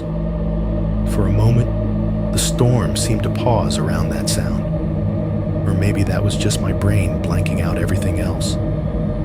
Then the rain came crashing back in, louder than before, drumming on shingles that had just been reminded they were not alone. The rational part of me tried one last time to label it as debris. A big branch, a piece of someone's gutter ripped free, something the wind had weaponized and slammed into my roof. But branches do not move after they hit. This did. The heavy, discrete impacts turned into a different sound, not individual thumps, but a long, dragging scrape. It started right where the impact had been, then stretched out in a line, like something large was pulling itself across the peak. Fingers and toes or hands and feet clawing for purchase on the soaked surface. The noise ran along the roofline, cutting a path through the storm's soundtrack. It was not smooth. There were little catches, places where whatever was dragging its weight had to adjust, pushing off harder, leaving micro pauses in the sound. It was a search. The scrape moved, paused, moved again, paused, finding a spot. The vent. I knew it in my bones before the sound changed. Right above where my vent sat in the ceiling, the scrape halted. For a few seconds, all I could hear was the rain and my own breathing. Then there was a different kind of contact, a concentrated grinding noise, like fingers or nails digging into a narrow border of metal and shingle, testing it, worrying at it. The last time someone had done that, pest control had found lifted edges and scratches on the wood. I imagined that pale hand I had seen on the glass now pressed against the vent cover, feeling the difference between wet roof and the thin barrier that kept the attic separate from everything below. Something tugged. The ceiling above me gave a protesting creak. The vent made a tiny metallic ping, almost inaudible under the storm, but distinct enough to make my stomach flip. I grabbed the flashlight without turning it on, clutching it to my chest like a ridiculous talisman, and stared at the square outline of the vent in the dim overhead. The scraping stopped. For a few long seconds, there was nothing but the roar of the storm and the racing of my own blood. I almost convinced myself I had imagined it, that the single jolt, the dragging sound, the brief assault on the vent were just the house flexing under weather it was not used to. Then the third sound came back. Not from the roof this time, from inside. The first of the new footsteps landed above my ceiling with a muted, hollow thud. Not as loud as when it had been on the roof, but closer. The insulation and attic boards took some of the edge off, but I recognized the rhythm immediately. Thump. A few feet away from the vent, somewhere in the narrow space just above the drywall and below the rafters. Thump. Over my closet now. The sound had that confined quality again, like it was moving through a smaller room inside my bigger one. Thump. Right over the threshold of my bedroom door. Each impact made the joists answer in a low, creaking moan, the kind of sound you hear when someone walks on an old wooden floor. Except there was no floor between us, just beams, boards, insulation, and whatever small gaps existed where the attic did not quite fit, flush against the ceiling. The storm outside should have swallowed everything. Instead, it felt like the weather was holding its breath between each step. The footsteps moved toward the hallway. I could track them by ear now, like following someone walking in the apartment above you. Over the doorframe, over the hall, toward the attic ladder. And then, after a pause that felt like it lasted an hour, but was probably less than 10 seconds, I heard it. 3 soft, deliberate knocks.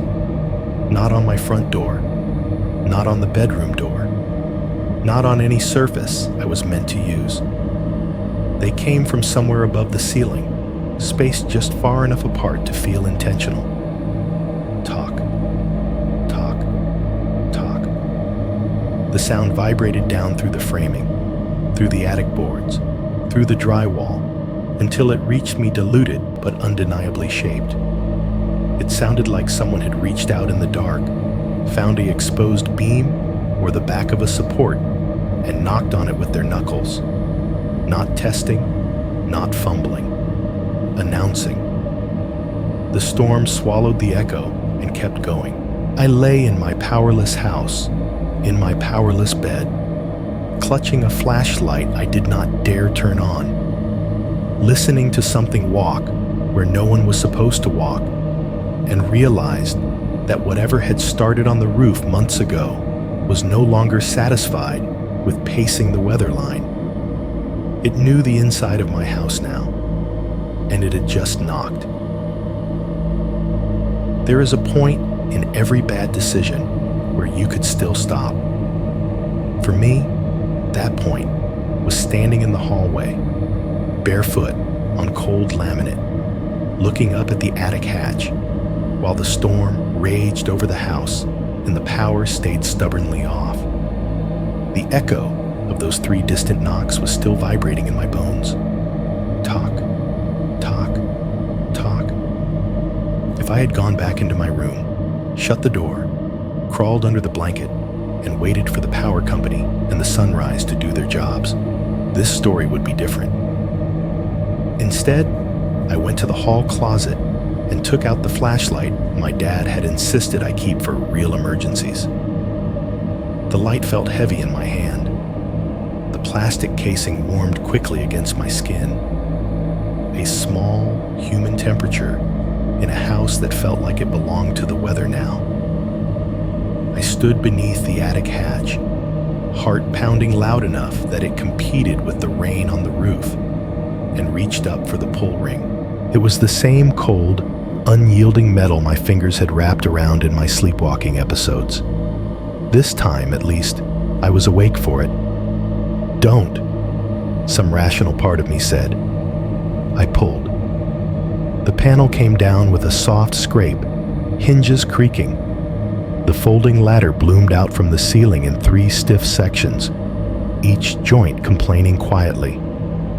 Dust sifted down in a thin veil, catching what little gray light leaked in from the small hallway window. For a second, I just stared up into the square of darkness above the open hatch. The attic had never felt far away before. Now, with the power out and the storm turning the roof into a drum, it felt like the threshold to someone else's house layered on top of mine. I clicked the flashlight on. The beam cut up through the hatch in a thick white cone, illuminating the first few feet of attic. Rough beams, dirty insulation, exposed nails. Dust motes spun in the air like tiny, aimless insects. The smell hit me as I climbed the ladder. Hot, stale air rolled down over me. Even with the storm cooling everything else, the attic held onto the day's warmth like a secret.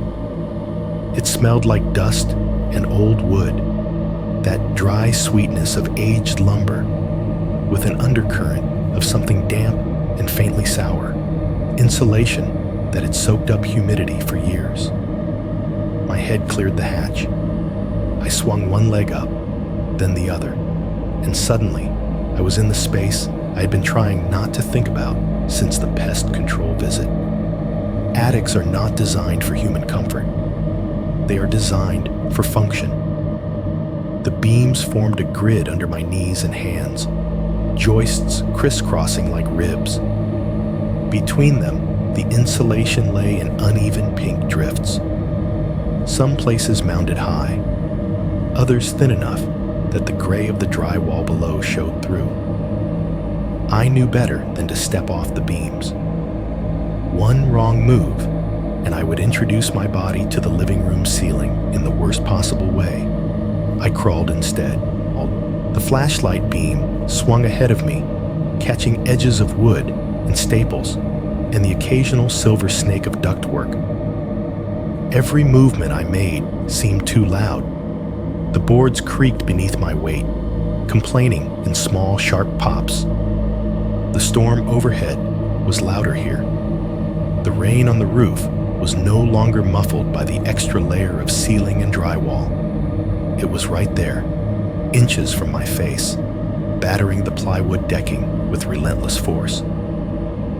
Thunder rolled so close it made the whole structure shiver. Water occasionally found its way to the nail tips, dripping in tiny beads that hung and trembled. In each flash of lightning outside, the attic space brightened for half a second, shadows snapping into sharper focus before dissolving again. I made my way toward the vent above my bedroom. I knew exactly where it was relative to the hatch. I had mapped this path in my head a dozen times lying in bed, tracing the route the footsteps had taken. Now, I was following it in reverse.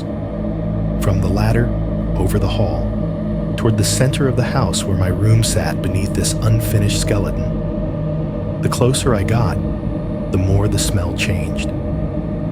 Under the dust and wood, there was another layer, faint but distinct, a sour, almost animal tang, not strong enough to be rot or a nest, but enough to make my nose wrinkle.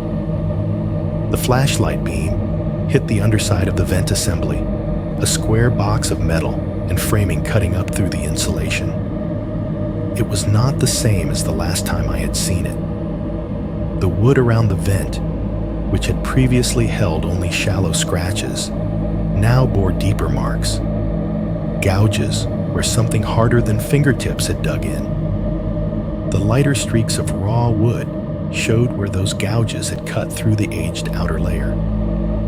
Some of the screws holding the vent box in place looked newer, shining brighter in the light. Others were slightly bent, pulled against the wood at odd angles, as if something had tried to yank the whole assembly down from the outside. The insulation here was wrong too. Instead of lying in even, fluffy strips, a section near the vent had been shredded. Fibers stuck out in clumps, like tufts of hair pulled out by a fist. A trail of disturbed insulation led away from the vent toward the center of the roof, as if something had pushed through it, crawling. I swallowed, throat dry. Raccoon, I whispered to myself, because that was the least awful option. Raccoon, or possum, or something stupid and normal. A crack of thunder overhead answered me, loud enough to rattle dust from the rafters. The roof vibrated under the impact of rain and sound. For a second, the whole attic felt like it was inhaling. And in that split second, I heard it again. Not from afar this time. Not through layers of ceiling and comforter. Something shifted in the dark beyond the edge of my flashlight beam. It was not a house creak. It was not my own weight redistributing on the joist. It was a live sound. A sudden, quick rustle, like a body pulling itself tight. Instinct made my hand jerk the flashlight toward it. For one horrifying heartbeat, the beam landed on something pale and wrong. A bare foot. It was perched on a beam about 6 feet ahead of me, toes curled over the edge like the claws of a bird gripping a branch. The skin was almost colorless, so white it looked gray against the darker wood, crisscrossed with grime and faint scratches. The nails were too long, thickened at the tips, yellowed and cracked. Bits of insulation clung to them. Pink fibers stuck under the edges like lint. The ankle above it was thin, tendons standing out in stark relief. The rest of the leg vanished into shadow, bent in a way that suggested a crouch. Then, with a movement so fast it sounded like a single flicked card, the foot disappeared. Whatever it belonged to pulled back, deeper into the grid of beams, slipping between shadows and rafters with an ease that made my skin crawl. The rustle of insulation and wood accompanied its retreat, then cut off abruptly as if it had simply stopped. I froze. The hairs on my arms stood up so sharply it hurt. My knees dug into the beam, but I barely felt the pressure. All my awareness had condensed into that one spot ahead of me, that hole my flashlight beam now searched, finding nothing but disturbed insulation and the black angles of empty space. I wanted to back away. Every survival instinct screamed at me to reverse course, get down, lock the hatch, pretend none of this had happened. Instead, the flashlight beam, acting almost independently of the rest of me, kept moving. It slid along the beam where the foot had been, then down into the insulation, then up again. Higher this time, closer to the underside of the roof. That was when it caught the hole. It was small. If I had not been crawling, if I had been standing and surveying the attic from a distance, I might have missed it entirely. in the drywall that formed the ceiling of my bedroom below, just to the side of where the vent assembly cut through. There was a jagged opening about the size of my fist. The edges of the hole were rough, the gypsum core exposed and crumbly. The paper backing had torn in strips, curling slightly inward. Around the perimeter, the paint had cracked in a spiderweb of fine lines. Along one side of the hole, 4 narrow grooves ran parallel to each other, carved into the gypsum. Marks made by something hard dragging downward. Nail marks. The grooves were spaced almost exactly the way the scratches on the attic beams had been. The flashlight beam trembled slightly in my hand. Through the hole, I could see the faintest hint of fabric, the top of something pale and rumpled.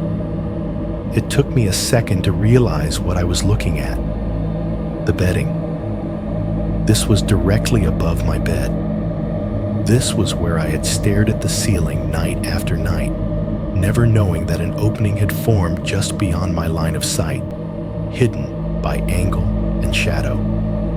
The thought of how often I had lain there while something in the space above me worked that hole bigger, clawing, pushing, pressed against my lungs hard enough to make me lightheaded. I shifted the beam slightly, tracing the line of the drywall. Something else caught the light, just on the far side of the hole, resting on a small section of intact ceiling, like it had been placed there carefully. It was rectangular, dusty, edged in black plastic. I crawled a little closer, keeping my weight centered on the joist, and leaned out as far as I dared. It was a phone, an older model, thicker, with a smaller screen than mine. The glass was spiderwebbed with cracks, one deep fracture running diagonally from corner to corner. A thin layer of dust coated the surface, muting what had once been a reflective black into a dull gray. The back casing had a sticker half peeled away, the remnants of some logo or barcode. Along one edge, the rubber seal was nicked, as if it had been pried at with something sharp. It sat there like a lost artifact placed on an altar, too far from the hatch to have been dropped by someone casually, too close to the hole to be coincidence. My brain, desperate for any explanation, reached for the most mundane one. Previous owner, I thought. Dropped it, lost it. It fell through somewhere. Except there was no somewhere for it to fall from. The only access to this part of the attic was the hatch I had just come through, and the vent above my room. The same vent something had been trying to pry loose. If the phone had once been in the bedroom, on a nightstand, or a pocket, or a bed, and now it was up here, on the attic side of a hole that had been clawed upward, that implied movement in the wrong direction, not dropped down, pulled up. A memory surfaced, unwelcome. Eleanor's muttered comment about the previous owner having roof trouble. The realtor's vague animal issues. The way the listing had mentioned a motivated seller and quick close, as if someone had been in a hurry to leave. I pictured a man lying where I usually lay, staring at the same vent, hearing the same sounds, reaching for his phone in the middle of the night, maybe to call someone, maybe to record something, maybe just to have light. And then, somehow, that phone ending up here, screen cracked, abandoned, on the wrong side of his ceiling. My throat felt tight. I stretched one hesitant hand out, fingers shaking, and touched the edge of the phone with my glove. It did not move at first. The dust clung to it, bonding it slightly to the drywall. When I nudged harder, it slid a fraction of an inch, leaving a clean streak behind like a slug trail. Underneath it, the plaster was scuffed and dirty, as if it had been placed and replaced there more than once. As if someone, or something, had picked it up examined it, set it down, then done it again. The rain pounded on the roof a few inches above my head. The thunder rolled, closer now, rattling the beams. Somewhere deeper in the attic, beyond the edge of my vision, insulation rustled softly, as if something had shifted its weight, listening. I realized, with a cold clarity more sobering than any cup of coffee, that I was kneeling in the narrow space between my own ceiling and the sky, face to face with evidence that I was not the first person this house had done this to, and whatever shared that space with me now had already learned, at least once before, how to reach through someone's ceiling and take what they were holding in their hands. The storm left before the fear did. By morning, the sky had that washed-out look it gets after a long night of being angry. Clouds thinner, light flat, everything outside soaked and reflective. Puddles filled the low spots in the cul-de-sac, catching pale daylight. The trees behind the house drooped under the weight of wet leaves. The power came back around 6.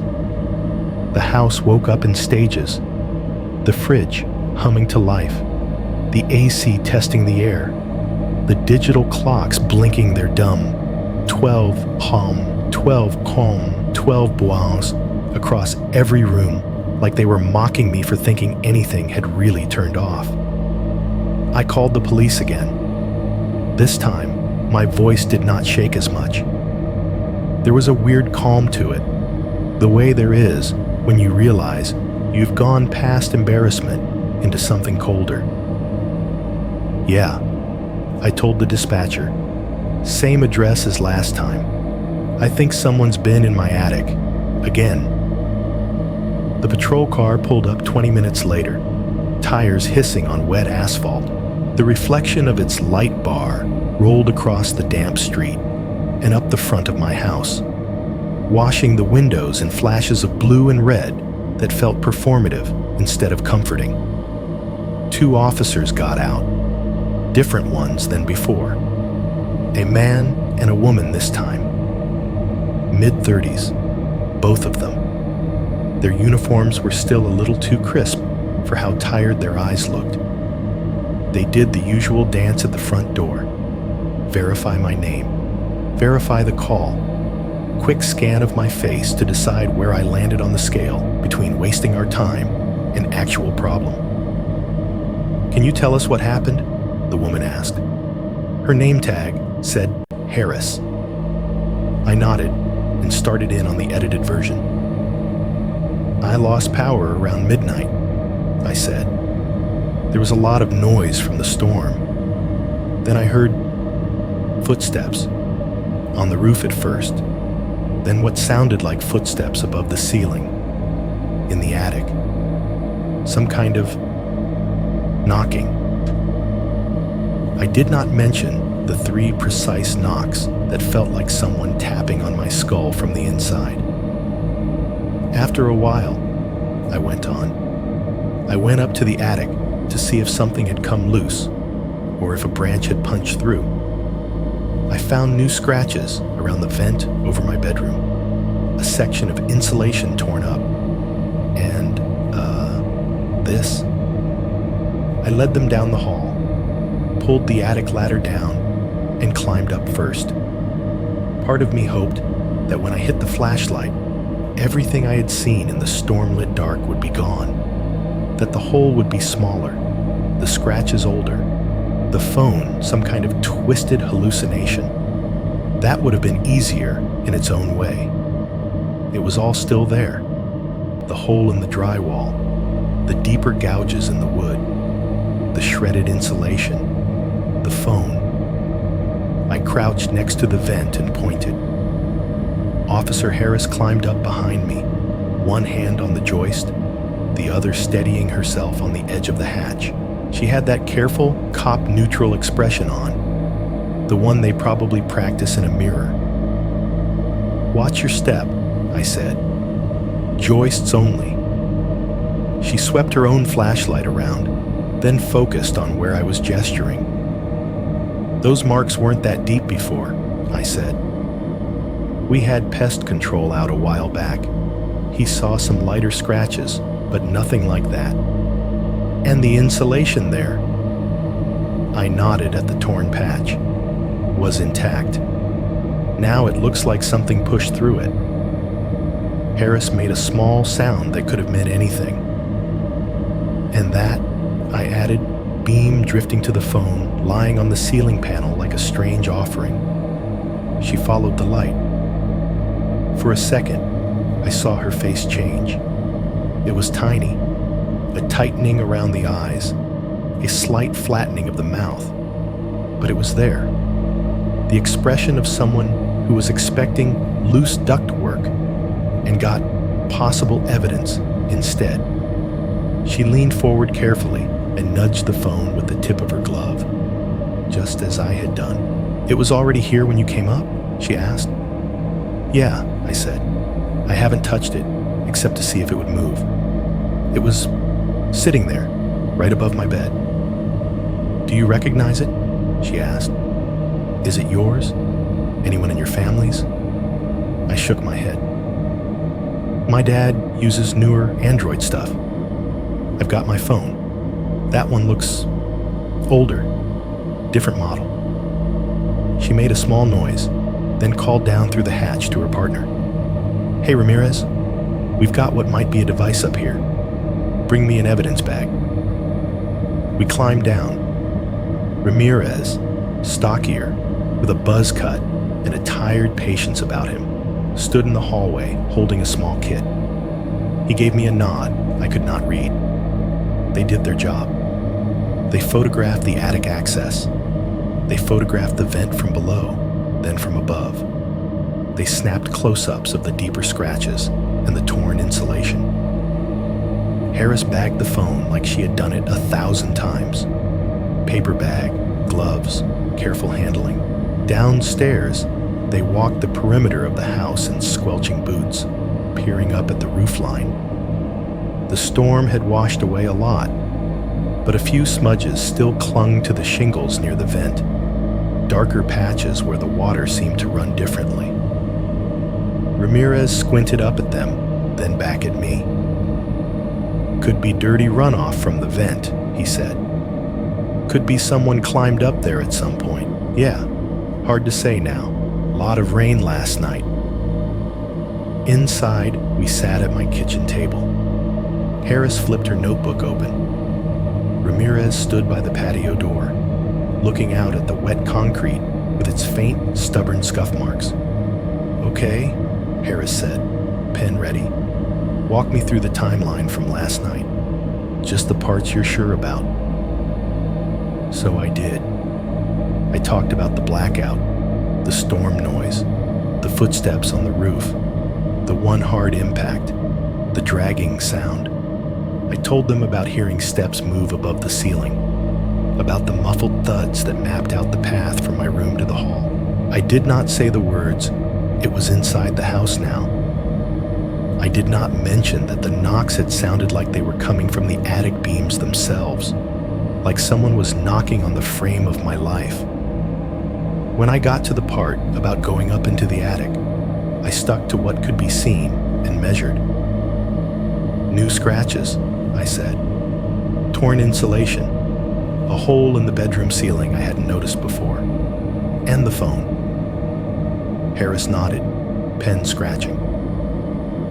"Have you had issues with anyone in the area?" she asked. "Neighbors? Exes? Anything like that?" "No," I said.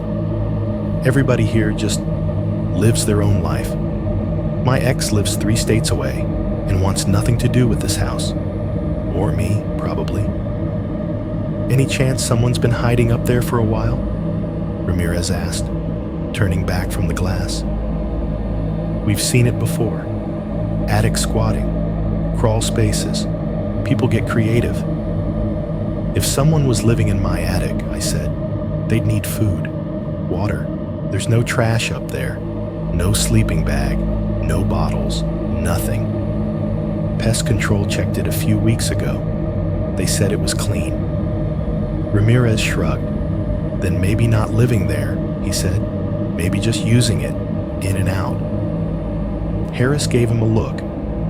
What my partner is saying, she rephrased, is that sometimes people access spaces like that temporarily, especially if they're trying not to be seen. An attic's a good place to move around without being visible from the street. She turned the notebook around so I could see the page, like the visual would help. Look, she said, we can't say for sure what's going on yet. It might be an animal. It might be some teenager from God knows where, bored out of his mind and doing parkour on everybody's roofs. It might be a homeless person looking for a place to stay dry. The phone could belong to your previous owner. Maybe he dropped it during a repair. Through a hole in the ceiling, I said quietly. She didn't answer that directly. What we can do, she went on, is take that phone in, see if we can pull anything from it. Contacts, photos, last known number. We can also recommend some upgrades on your end. More cameras, motion sensors in the attic access, maybe a smart lock on this hatch. She tapped her pen against the table thoughtfully. You already have the doorbell camera and the garage cam, she said. Consider something that covers the roofline. They make all kinds of stuff for that now. I nodded along like I was going to start shopping for security systems the moment they left. Security. As if there was a device I could buy that would make the space between my ceiling and the sky behave. Before they left, Harris gave me the usual lines. Call us if you hear anything again. Don't go chasing noises by yourself. You did the right thing, letting us know. I said thanks. I did not tell her that I had already broken both of those rules. After they were gone, their tire tracks already beginning to blur in the wet street, the house felt emptier than before. Evidence bag or not, no one had walked out of here in cuffs. No one had been dragged down off the roof. The attic still existed. The hole above my bed still existed. The storm had passed, but the layout of the house had not changed. I made coffee I did not want, more out of habit than anything, and went digging for something I had not thought about since I signed the mortgage, the previous owner's folder. There is always a folder when you buy a house. It gets left in a kitchen drawer or a cardboard box in the garage. Receipts, warranties, half-finished to-do lists, ghosts of someone else's life. Mine was a beat-up red binder with a cracked spine, stuffed with paper. I had shoved it into the back of the pantry months ago and forgotten about it.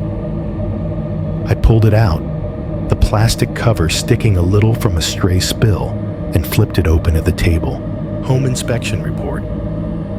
Warranty for the water heater, an old flyer from the roofing company with a smiling man giving a thumbs up in front of a generic house. And then, near the back, a stapled invoice. Roof repair, vent area, rear elevation. The date on it was about a year before I bought the place. Labor to remove and replace compromised shingles. Reinforce decking around vent. Seal and secure vent flange. Below the itemized charges, in a different pen, was a handwritten note. Roof guy says it keeps trying the same spot. Maybe I should move. No explanation. No arrow to a longer story. Just that. I stared at the word it, like it might change if I blinked enough times. It. Not they. Not the raccoons. Not the tree branch. Just it. The previous owner had sold the house less than 6 months after that note. What I told the police was the version of this story that could survive in daylight, the version that could be tucked into a case file and chalked up to either a human trespasser or a weird animal problem with an easy fix. What I am telling you is not what I told them. You can think whatever you want about that. I know exactly how it sounds. I did what everyone tells you to do when something scares you in your own house. I threw money at it. After the officers left and the storm's puddles shrank into dark stains on the asphalt, I spent a week buying what the internet calls peace of mind and installing it along the edges of my life. There is a camera over the garage now, angled so it can see as much of the roofline as possible. Another on the back corner of the house, pointed at the patio and the yard and the portion of shingles I used to stare up at from the driveway. I added motion sensors inside, one in the hallway near the attic hatch, one in the living room, one pointed straight at my bedroom door. Floodlights went up in the yard, the kind that snap on when a leaf thinks about moving. My bed is no longer under the vent. It sits on the other side of the room now, at a slight angle, like I tried to pretend it was an aesthetic choice instead of a defensive maneuver. If I lie in the exact right spot, I can almost keep the vent out of my peripheral vision. Almost. None of that fixed the part of the house that lives in my head. The cameras send me notifications now. They have their own language. Motion detected, person seen, sound heard. I have learned to tell the difference between car passing in the street and moth swooping too close to the lens and neighbor's cat existing. My phone pings in the middle of the night more than it ever did when I was on pain meds. Sometimes it is nothing. One night, not long after the storm, around 2:17 a.m., the garage camera flagged a motion event. I woke to the buzz, thumbed the screen open, and watched a 30-second clip of shadows moving in the storm-bent tree across the street, black branches thrown across my roof like fingers. The software drew a polite little box around the most active area and labeled it motion. Yeah, I said to the empty room. No kidding. Other times, it is almost something. A week later, the rear camera pinged at 3:03 a.m. The clip showed rainwater still dripping from the gutter, even though the storm had been gone for hours. The floodlight flickered on, as if daring something to step into its circle. At the very top of the frame, where the camera just barely caught the edge of the shingles, a darker shape passed over for a fraction of a second. It could have been a bird. It could have been a cloud. It could have been nothing at all, a glitch in compression. But when I played it back at quarter speed, that black smear looked too straight, too cleanly edged, like a limb stretched along the roofline, vanishing before the software could decide whether or not it deserved a label. The motion algorithm said, shadow. My brain said, foot. The sensors inside have their own sense of humor. Once, at 4 a.m., the hallway motion sensor chimed on the base unit. A single soft beep that yanked me upright in bed. I sat there, heart pounding, watching the little icon flash on the screen. Hallway. Motion detected. The bedroom door was closed. No one walked past it. The camera facing that door recorded 30 seconds of nothing. Maybe the sensor glitched. Maybe air shifted in just the wrong way. Maybe the house sighed. Or maybe something small moved in that thin slide of space between ceiling and sky. And the sensor, cheaper and dumber than whatever shares that gap, reached for the wrong explanation. Life goes on because it has to. I go back to my freelance contracts. I answer emails. I run scripts. I eat takeout over the sink, blinking at my phone, pretending that normal is something you can reinstall after it crashes. The neighborhood looks the same. Kids still leave bikes in driveways. Lisa across the street still waves, when she is herding her children into the SUV. The widow to my right still shuffles out in a robe in the early mornings to get her paper, squinting at the sky like she is waiting for the weather to explain itself. But every once in a while, the conversation veers back to the roof. "You hear that last night?" Lisa asked me a few days ago as we both dragged trash cans to the curb. "I swear, something ran across our place about 1 a.m., woke the baby up." "Branches!" her husband shouted from inside the garage, as if that settled it. Lisa rolled her eyes. "It wasn't branches," she said quietly when he went back in. "Branches don't run. This was..." She stomped once on the concrete, fast. Then it just stopped right above my daughter's room. She woke up screaming, said something was pressing on the ceiling. "Maybe a dream," I said, even as my stomach tightened. "Yeah," Lisa said. "Maybe." Neither of us believed it. You do not have to live on my street to know what I am talking about. You probably have your own version of this house. Wherever you are right now, unless you are listening to this outside, there is something over your head. Maybe it is a second story. Maybe it is a flat roof. Maybe it is another apartment with another person walking around above you in their socks, dropping things, letting their dog's nails click along the laminate. Maybe it is just open attic space and then shingles and then open sky. You have your own soundscape. The steady hum of your refrigerator in the kitchen, the soft, intermittent sigh of your AC or your heater when it decides the room has drifted a few degrees out of acceptable, the feeble tick-tick of some cheap wall clock you keep meaning to replace, a television in the next apartment playing a show you recognize just from the laugh track. You have been told your whole life that houses make noises, that wood expands and contracts, that ducts ping when they heat and cool, that pipes knock in the winter, that wind pushing against siding makes it creak, that it is all normal, that every pop and groan and crack above your head is just the house settling. You probably say it yourself. You hear a creak in the ceiling over your bed at 2 in the morning, and you tell yourself, it is just the house. You hear a soft crack in the wall above the hallway, and you think, old beams, that's all.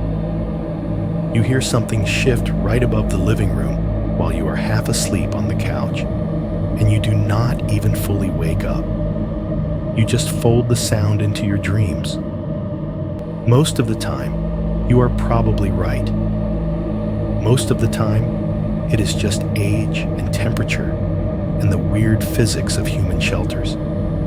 But here's the part that keeps me from ever fully relaxing when my AC kicks off with that familiar cash and the world goes quiet for half a second. Those sounds you hear from your ceiling do not necessarily start inside your house. They may not have begun as a little pop above your bedroom or a random tick over your hallway. What you hear as a single creak might be the last echo of something that started further up, on the roof, on the ridge, on the shingles, slick with rain, or dust, or nothing at all. Something walked across that first outer layer, then found a way to press deeper. If something learns the map of a roof well enough, it does not have to stay up there. It can learn the next layer, and the next. By the time your ceiling settles above you, maybe what you are really hearing is the tail end of a step that started on the outside of your life and is now testing the thin line between its space and yours. I am not saying there is a long-limbed, pale thing on your roof right now. I am just saying, if there were, your house would give you the same sounds either way, and you have already taught yourself what to call them. The last time I heard it clearly, There was no storm to blame, no rain, no wind, no excuse. It was one of those boring, clear weeknights you forget the next day, unless something burns itself into it. The kind of night where the sky over the cul-de-sac looks flat and dark and meaningless. The streetlights hum, and every house on the block is some level of half asleep. I was up because apparently my body has decided that 3:40 a.m. is permanent. I do not set alarms anymore. I do not have a timer for pills. I am off all the medication. But my system still thinks there is a job to do at that hour, a shift change, a checkpoint. So on that night, like so many others, my eyes opened on their own, and the clock on my phone told me what I already knew. 3:40 a.m. The house was steady, dry. No flicker of lightning behind the blinds, no thunder pressing on the windows. Just the even hum of the AC, the low refrigerator compressor, the little electrical whispers that never completely go away when a building is plugged into the grid. I knew I was not going back to sleep. Not quickly, anyway. So I did what I had done on one of those very first nights of recovery, back when all this started. I went to the kitchen. The house felt smaller in that direction now, like a loop closing. The hallway was the same length. The walls were the same color. The floors creaked in the same places. But every step carried all the other steps I had taken on similar nights. I flicked on the kitchen light. The little pendant lamp over the table came to life in a soft yellow, casting a circle on the worn wood and leaving the corners of the room in a deeper shadow. It looked almost exactly the way it had that first week after surgery. Small table, 2 chairs, a couple of dishes not worth washing in the sink, the faint smell of whatever I had eaten for dinner lingering in the air. The fridge rumbled to itself, then kicked into a higher gear. The AC vent in the ceiling sighed. Somewhere deep in a wall, water moved and then stopped. I poured a glass of water, thought about coffee, decided against it. I sat at the same spot at the table I always seemed to end up in, back to the wall, facing the hall, able to see the slider to the patio in my peripheral vision. Phone on the table, flashlight within reach, cameras armed, every rational measure in place. And still, that old feeling crept in. The one I had tried to medicate, laugh off, call a raccoon, call stress, call anything but what my gut had named it a long time ago. Something that had decided my roof was a road. I do not know how long I sat there. Sometimes on those nights, time stretches. Minutes turn into long, thin threads you could wrap around your fingers. The sounds of the house take turns stepping forward. Fridge, AC, faint tick from somewhere near the living room. A car whispering past on the street beyond the cul-de-sac. Someone closing a door 3 houses down. I remember staring at the grain of the wood table, following the lines like little rivers. I remember thinking how weird it was that I had sat in almost this exact position months before.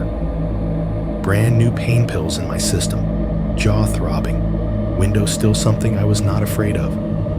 Then the sound came back, not from the vent, not from the attic hatch, not from the walls, from above.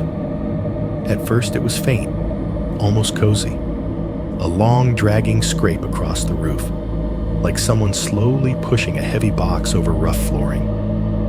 It started somewhere above the living room and pulled itself toward the back of the house, toward the kitchen, directly over where I was sitting.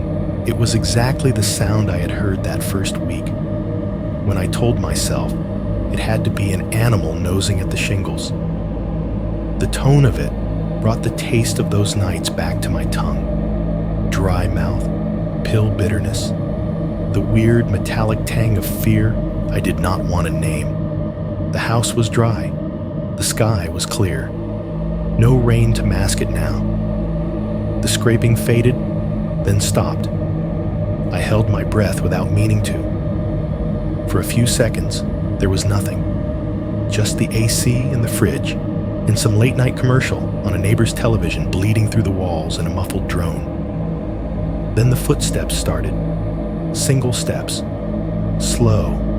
Not frantic. Not skittering. Not the random patter of paws or the chaotic scrabble of something terrified. This was casual. Each impact thumped down from the roof in that low, unmistakable way. Heel, then ball of foot, then the subtle shift of weight before the next. Farther apart than any animal I have ever heard up there, heavy enough that the framing answered in those tiny, almost inaudible groans of protest. The steps did not make the same straight line they had in earlier nights. They did not march from above my bedroom to the hall to the kitchen like they were tracing blueprints. They wandered. They paced along the ridge, then down toward one side of the house, then back up. They moved over the front of the roof, toward the street, then drifted to the back, above the yard. It sounded like someone taking their time, hands in their pockets, walking a familiar path, checking the edges of a property they knew intimately. Patrol. I sat perfectly still at the little kitchen table, the glass of water sweating against my palm, and listened to something walk its route on the other side of a few inches of wood and shingle. Every creak in the ceiling tiles vibrated in my teeth. Every soft shift in the framing felt like breath on the back of my neck. It circled the house. Once, twice, 3 times. Sometimes the steps sounded farther away, somewhere above the garage. Sometimes they came closer, above the dining area, above the hall. The pattern was not random. Every turn, every pause felt like part of a loop. I thought about going outside. The old reflex kicked in. Grab the flashlight, hit the garage, sweep the beam over the shingles until I caught it in the light. But I remembered the last time, and the time after that. The naked man on the ridge, the hand on the glass, the way the roof had stopped being a surface and turned into an entrance. This time, I did not move. I stayed seated at the table like a kid in a classroom, waiting for the teacher to call on me, aware that any sudden motion would feel like an answer I did not want to give. The footsteps shifted again, slower now, closer. The last few impacts landed heavy and deliberate above the kitchen, right over where I was sitting. For a heartbeat, there was silence. Then the ceiling itself jolted. A single, hard cop sounded directly overhead, like something had dropped its full weight onto one spot. The light above the table trembled. The cheap glass cover clinked against its metal holders. A little dust drifted down, catching in the warm yellow beam. I stared up at it, mouth dry, heart pounding so hard it felt like it might knock along in time. The heavy presence stayed there, pressing down, close enough that I could feel the idea of it, if that makes any sense. As if we were on opposite sides of a thin wall, listening to the same blood in our heads. And then, from the space between ceiling and sky, 3 knocks came down. Not loud. Not the kind of pounding that shakes a door on its hinges. They did not need to be. The house carried them cleanly. Knock, knock, knock. They were spaced just far enough apart to feel intentional. Each one landed with that dull, knuckle-on-wood resonance. They did not echo, exactly, but the sound seemed to seep into the beams, into the table, into my chest. If you had walked in right then, You might have thought someone was upstairs. There is no upstairs in my house. I did not say anything out loud. There was nothing to say that would not have sounded insane. Nobody to say it to, except the thing that had just announced itself. We sat there, me at the table, it above the ceiling, for a handful of seconds that felt like their own small eternity. Then the weight shifted. The footsteps moved away, back along the roof, softer with each step, until they blended into the harmless noises of the night. The fridge kicked off with a clack. The AC spun to a stop. Somewhere outside, a car went by, its headlights flashing briefly across the blinds. The house returned to its usual script. I did not. That is the last time I have heard the roof move clearly. I am not saying it has not since. I am saying that, if it has learned to hide better in the usual creaks and pops and whispers. And maybe I have learned not to listen as closely. What I am telling you now is not what I told the cops, or my dad, or my neighbors. This is the version for you. The stranger on the other side of a screen, lying in a bed I will never see, in a house I will never stand inside. Here is what I need you to understand. If you ever hear something like that, footsteps on your roof when the sky is clear, a single heavy thump above your kitchen table, 3 soft knocks from the wrong direction, and you are sure you are alone. You have to remember something simple. Roofs do not make decisions. Shingles do not choose a path. Wood does not decide to test the same spot at the same hour over and over, like it has a favorite place. Houses make noises, yes, but they do not pick a target. Something else does. Right now, you are probably in your own version of this room. Maybe you are in your bedroom, lights off, phone screen the only glow. Maybe there is a small fan humming on a dresser. Your fridge is clicking on and off in the next room. Your AC or heater is doing its best to keep the air just the way you like it. Somewhere faintly through the wall, a neighbor's TV is mumbling an infomercial or an old movie. Above you, there is a ceiling. Beyond that, maybe an attic. Beyond that, a roof. A few feet of building between you and the open air. Every so often, your house speaks up. A beam creaks, a nail shifts, a pipe knocks. You have been told, since you were a kid, that this is normal. It's just the house settling, they say. Old wood, they say. You'll get used to it. At some point tonight, all of that noise is going to stop at the same time. The compressor will cut out. The fan will spin down. The fridge will decide it is cold enough. The neighbor's TV will go quiet. Or you will move far enough away that you cannot hear it anymore. Traffic outside will thin for a minute. For a second, maybe 2, if you are really paying attention, your house will be perfectly still. If, in that thin silence, you hear something walking above you, not a random pop, not a single crack, but a series of slow, patient steps, just know it might not be the first roof it has learned by heart. It might just be the first one where someone is awake enough to listen.